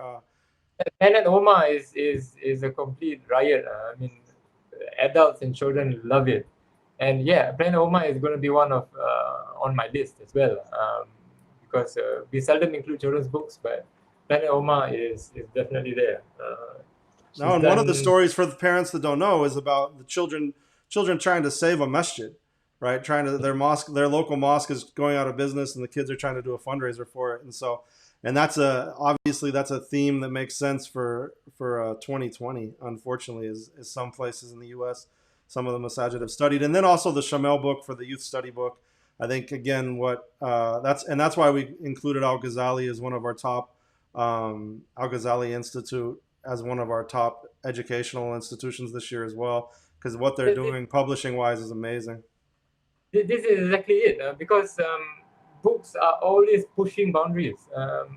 We a lot of people who are outside the book industry tend to think of books as something staid and something dull, but people in the book industry, people who produce books, are always pushing the boundaries, and always thinking of innovative ways of presenting the information, and they go back to this huge heritage of book publishing, and they mine all this stuff. And that's why you see things like the Shama'il. It's beautiful. I'm so encouraged by all the work that's been done by all the publishers this year, and alhamdulillah, it bodes really well for the industry. Yeah, mashallah. And so the final thing is I wanted you again to mention where can people find you, talk about the book club. Even one of the things I love about your website is you can create your wish list. And so even though I may not, and with that, I'll say you said something incredible to me at the beginning of this, which these groups that we wanted to include here as part of our Global Muslim Companies of the Year, each of them, whether it's Launch Good, Hijab, all these different companies are all ecosystem builders, right? And one of the incredible things that you told me is that if someone goes to your site from the United States or from Europe and they purchase a book, because shipping might cost you so much to send them the book, you will actually refund them and send them the link where to get it locally. So just talk about, I love that you're an ecosystem builder, and then talk about your book club as well and where people can find it. That's what we do, because we believe that people should support their own local communities, because if at the end of the day you realize that there are no bookshops near you, then it's because you didn't support them. So it's important to support your local bookshops. Even if they don't have the titles you have, you could just approach the bookseller and ask them to order in, because these things take time. It takes time for bookshops to build up their capacity, for you to be able to walk in at any time and get the book that you want, and that will be in stock. Because as 2020 is proving, supply chains are our weakest link. So anyway, I'm digressing. But yeah, it's true that we do that when people on our website make an order and they are from overseas, we tend to encourage them to purchase from their local bookshops. Some of the bookshops don't have websites, but I know that they have stock, so I refer them to these shops. So alhamdulillah. For our book club,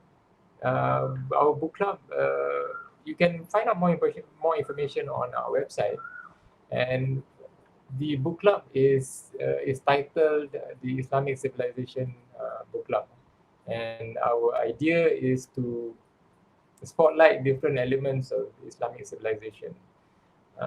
Last year, most of it was on the intellectual tradition, so a lot of the discussion was on epistemology, on knowledge, on how we get knowledge, on how knowledge shifts, and how the different avenues for knowledge are available to us, whether it's scientific knowledge, whether it's revelation, whether it's prophecy, whether it's from the intellect or from intuition, and even all these things all these avenues are available to us, and we explore that in the book club in a systematic way.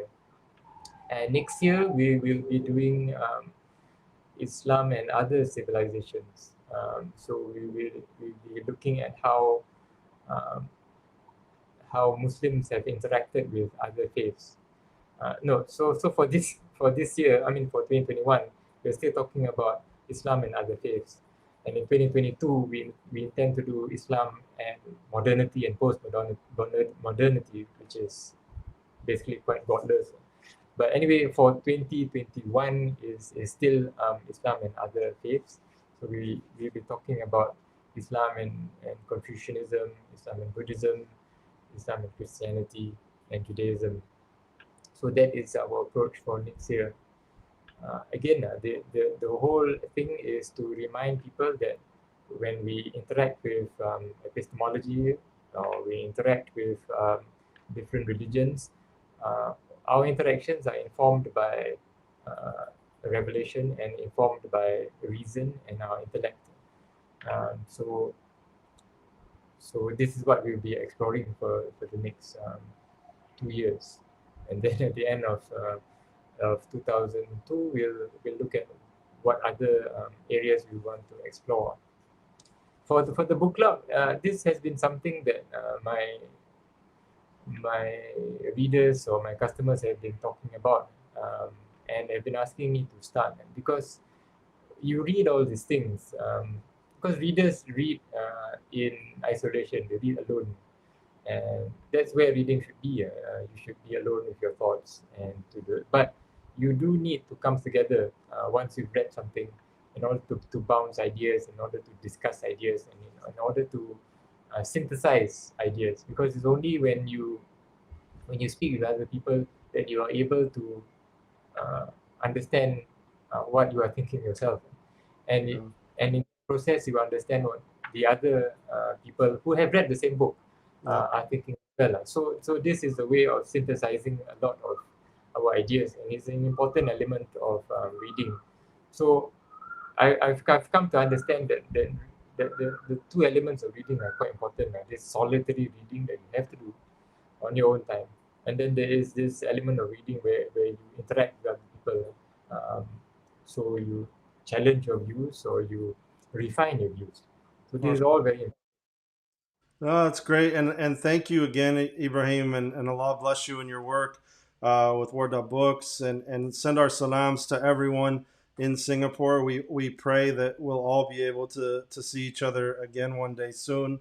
In the meantime, I'm going to play this short video. I think it's a nice meditative. Those of us who love bookstores, it's a meditative video that we can reflect on how much we miss our favorite bookstores, and we pray that one day we'll be able to return to Wardah again. Thank you. Alaikum salam wa rahmatullah.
Assalamu alaikum. Thank you all for joining us tonight. It's been a really beautiful program. We thank all of our speakers, Wardah Books and Brother Ibrahim, Cheyaan, Ru Alam, Tariq, Toure, really amazing session with Tariq, Christina, mashallah, amazing work from Detroit, Peter Gould, all the way from Australia, Imam Zaid, Shakir, of course, and Dian, Sister Dian, who's doing really incredible work. We have one more night to go in our Global Muslim Spiritual and Social Impact Conference, and inshallah we're going to do another follow-up to this early in 2021 because there was a lot of people that we couldn't include. We also are going to announce the audience awards tomorrow. You can still vote on our website if you're interested. Some of the races are very close still, so your votes, we'll count your votes up to tomorrow, inshallah. And yeah, support the center. Here's the link above. You can find us at this bit.ly link and bit.ly/CGML 2020. We really, we need the support to be able to continue to build this work. Of course, I was in a lot of these programs. We have to build our team, build our staffing to expand that. Of course, inshallah, with this and with our next programming, we hope to have more global content creators. If you're interested in working with us, please reach out. Or we would love to have representatives in each region of the world that help us really curate this work better. And then we're going to close now with this short introduction video about our Digital Media Academy. So those who are interested, the institutions, the individuals who are interested in learning more about how to do this type of digital media production work at a high level for your organization, inshallah, this video will help you, and we'll put the link in where to learn more about the Academy. Assalamu alaikum. Assalamu alaikum. Peace and blessings throughout the world, throughout the universe. My name's Dustin Craun. I'm the founder of the Center for Global Muslim Life. I'm also the founder of Beyond Border Studios. This course, the Digital Media Academy, is created as a partnership between my two organizations that represent two sides of my work. The Beyond Border Studios, telling stories broadly, always rooted in faith-rooted stories, social impact-rooted stories, spiritual impact-rooted stories, and stories of transformation, with the Center for Global Muslim Life, now my new nonprofit that I launched in 2020, that's really about telling the story of Muslim life in a way that hasn't been done before, and in the unique global, rooted in the unique global character of who Muslims are and who we are as a community. Our goal for this Digital Media Academy is really to bring in a large group of people into these courses. We started it where we were trying to do cohorts, but the reality is that people learn, especially in the digital space, at their own pace. So what we've done instead is we've set up the course where there are these pre-recorded classes, especially because we have a global classroom. We have people in Europe, in throughout Southeast Asia, throughout the United States, inshallah soon in Africa, and more in the Middle East. We really want to bring in people from around the world to learn how to tell faith-rooted stories, because there's a big difference in telling faith-rooted stories for transformation and shifting narratives, which we'll go through in this first lesson. But in this introductory session, I really wanted to talk about the two big goals for the Digital Media Academy. One is to create beauty, right? That when we're doing faith-rooted storytelling, it's a little bit different than regular storytelling, which may not be about impacting individuals in a spiritually moving way, in a transformative way. And so when we want to tell stories, we can't just cut and paste into normative storytelling structures. We also have to implement that reality of beauty within our storytelling. For the Arabic word for it is ilham, right? This idea of creating inspiration within souls that can create transformation, God willing. And that is, to me, my really big goal of this course. And so we just wanted to go through some of the baselines of what this course is, to give you all an introduction and to also show you what the platform looks like and my recommendations on how to go through the course. So, so course number one, right? We're talking about telling the beautiful stories to create narrative change, because again, we have to tell beautiful stories in our communities and faith-rooted communities to create true transformation.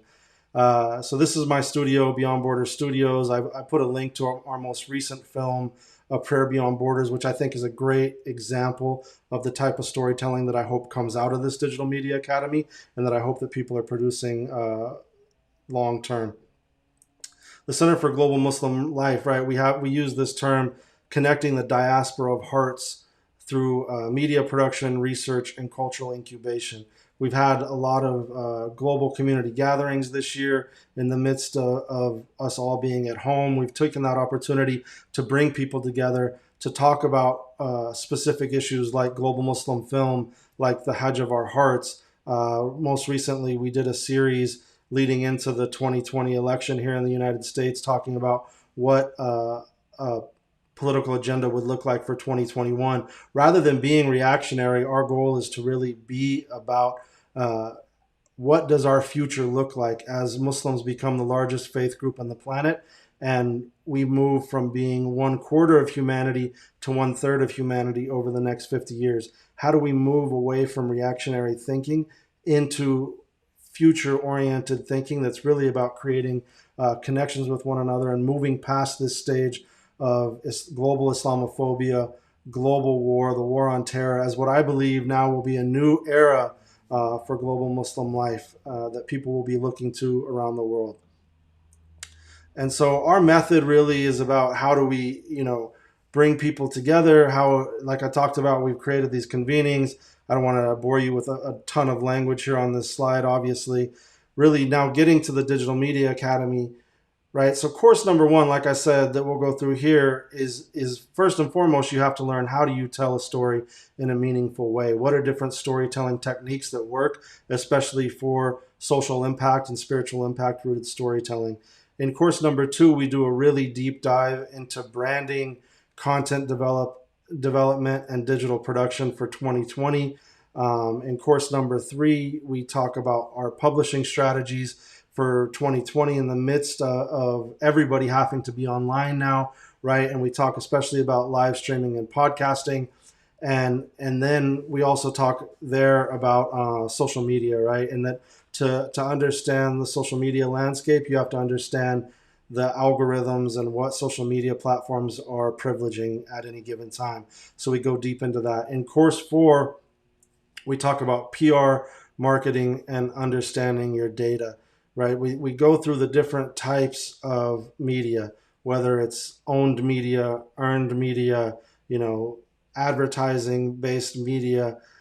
We go through each of those, or what's called rented media is social media. We go through each of those in these course in a deep way to say that you need to understand each of them to get your story in front of as many people as possible.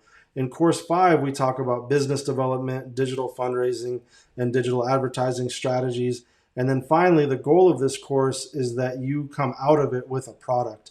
Whether you're an individual or an institution, we have both in the courses. If you're an institution, working together as a team for either a Ramadan campaign, a holiday pitch session, end of year, or even some of the organizations have used this course to really refine their pitch to their donors or to their investors to really take the next step. I'm going to come back to this slide. Next, I want to talk about the platform that we're using. So we're using this platform on Thinkific, where you can really hop around the course if you want to and go into the different lesson plans. I put a ton of supplemental reading and watch list in each section, and that's just if you want to go deeper on a certain section. And also I opened up the content where once you're in the course, you should have access to everything. And if you don't for some reason, email me or reach out. You can find me on email or social media platforms or Slack channels, whatever it may be. Reach out and tell me if there's any problems. But you can go through the different parts of the course. My recommendation is you look at the introductory sections and you really focus on the video, because the video content that I recorded and I created for this course is the meat of the course. It's definitely the majority of the course. It's the most important part. When I put links to different readings and things, that's just where you may want to go deeper in a specific area, because the reality is this course is so big and we're covering so much in such a short period of time that in some ways it could seem overwhelming. But the reality is, if you want to do this well, you have to know each of these areas, right? So you can click through the different things. Like I have links to all the slides. I have, like I said, links to some different videos and things that I've built into the course. Like this is the film Prayer Beyond Borders, and then these lists, right? Like this one, the first one has a ton of different content where you can go a lot deeper. We have different worksheets that are PDFs that you can download. A lot of different really interesting things that I hope are helpful for you all. And then the end goal of this course is that you're able, like I said, to come out of this with a product. So when we talk about a product, what is that? So I use this term. There's a term in startups called the lean startup methodology, which is about trying things on, experimenting, and failing fast, because you don't want to be thinking about an idea forever. You don't want to take a year to launch something without getting any type of data feedback to see whether or not people are actually interested in your idea. You want to figure out quick ways to start quickly. So we're using that lean startup model for media production. So that's really because ideas are a dime a dozen, right? Everybody has ideas. The question is about who executes the best, right? So what we're talking about here is this cycle, right? Of that you have an idea, you need to publish something, then you need to measure what it is that you publish, and you get that data feedback. You learn from that data feedback, and you're able to go deeper. So this is what the end of the course is creating something within this lean startup model for media production that can help you as an organization grow. That could be maybe you have a live show that you want to test, or you want to launch a new website, or you have a video series that you want to launch, or something like we go through the importance of newsletters right now and really being in touch with your audiences. You could even just work on an audience map for your organization, where you really dive deep into your social media data and look at the type of audiences that you're developing online right now, right? You could do a crowdfunding campaign. There's a number of organizations that have said, oh, well, we have this book that we've been trying to publish forever. And it's like, well, try to crowdfund the book. You know, figure out if your friends, family, your network will support your work. And they likely will if you tell your story in the right way. So take any of those products, like look at your SEO rankings, you know, create an Instagram live series, whatever it may be. This is about creating something, and it can be as small as like an Instagram story campaign that you're doing as an organization, or it can be as big as a full organizational pitch deck that you're putting together to try to reach your donors. But then it's about measuring that. And so if it's a pitch deck for your donors, the measurement is whether or not it was successful, how your donors reacted to it, the type of money you were able to raise from it. If it's a live show, what does your data look like over the first couple of shows? Did it increase? Did it decline? How are you marketing it? All of those things, right? And so from that, then you're able to really focus the learn section is really about focusing your audience development based on that user or data feedback. You know, you could go deeper if you wanted to with customer interviews or product interviews, right? Where you're really talking to your audience specifically and seeing what they think about your work, see what they think about your campaign that you develop. And this is really about customer development, but each process is about iteration. And in the brand section in particular in course 2, I go really deep into my own journey with my brands and how I got to the point I'm at today with the two brands that I'm using now, the Center for Global Muslim Life and Beyond Border Studios, and what the iterative process looks like for that brand development.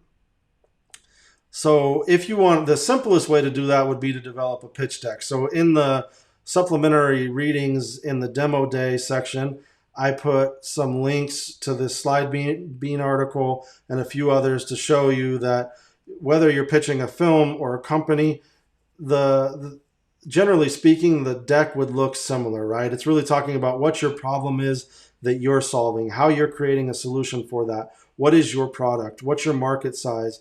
You know, if it's a nonprofit, your business model would be about how are you going to raise money? How are you going to make money?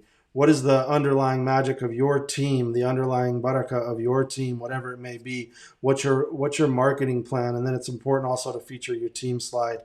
That's one, right? And then if you look, here's like a film pitch deck is actually very similar, where you're talking about what your concept is, what's the short synopsis of what it is that you're doing.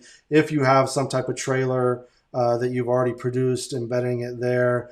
You know, what's the talent that you're working with on the product, on the show, like who's the director, who's the producer, what have they done previously? Again, what is the team, who's writing it, who's your cinematographer, your director, etc. What's the production going to look like, the details, the locations, and then technical details, the crew, the budget, right? So I gave you a few different examples of pitching media for your company. And then I think that's it for now. And then I also put a link to this. I actually put a link to this deck template that you can download and that you can put your own organizational information in it. You could cut and paste sections of this deck. I use Keynote on Apple computers. It's super easy to design on, to easily manipulate. I know a lot of people use PowerPoint as well. I find Keynote to be easier. A lot of people are using Google Slides now as well. But with this template, it at least gives you an idea of what it is that you need. Like, what do you do? Like, what is your product, right? And it has these tips on it that are really nice, that show you this is more oriented towards a startup, but you can use this for a nonprofit. You can use this for a media production entity. Why does this matter? What is your market? The full deck you can find in the links in the section on the demo day. So that's a quick introduction to the course, a quick introduction to what the demo day would look like. At the end of the course, where we're going to come together and different people are pitching in our weekly live sessions. They're talking about the projects that they've been working on. So anyway, that's a short introduction. The next course, the next part of the course, we go deeper into storytelling. I pray that you're all well. Assalamu alaikum. Peace and blessings.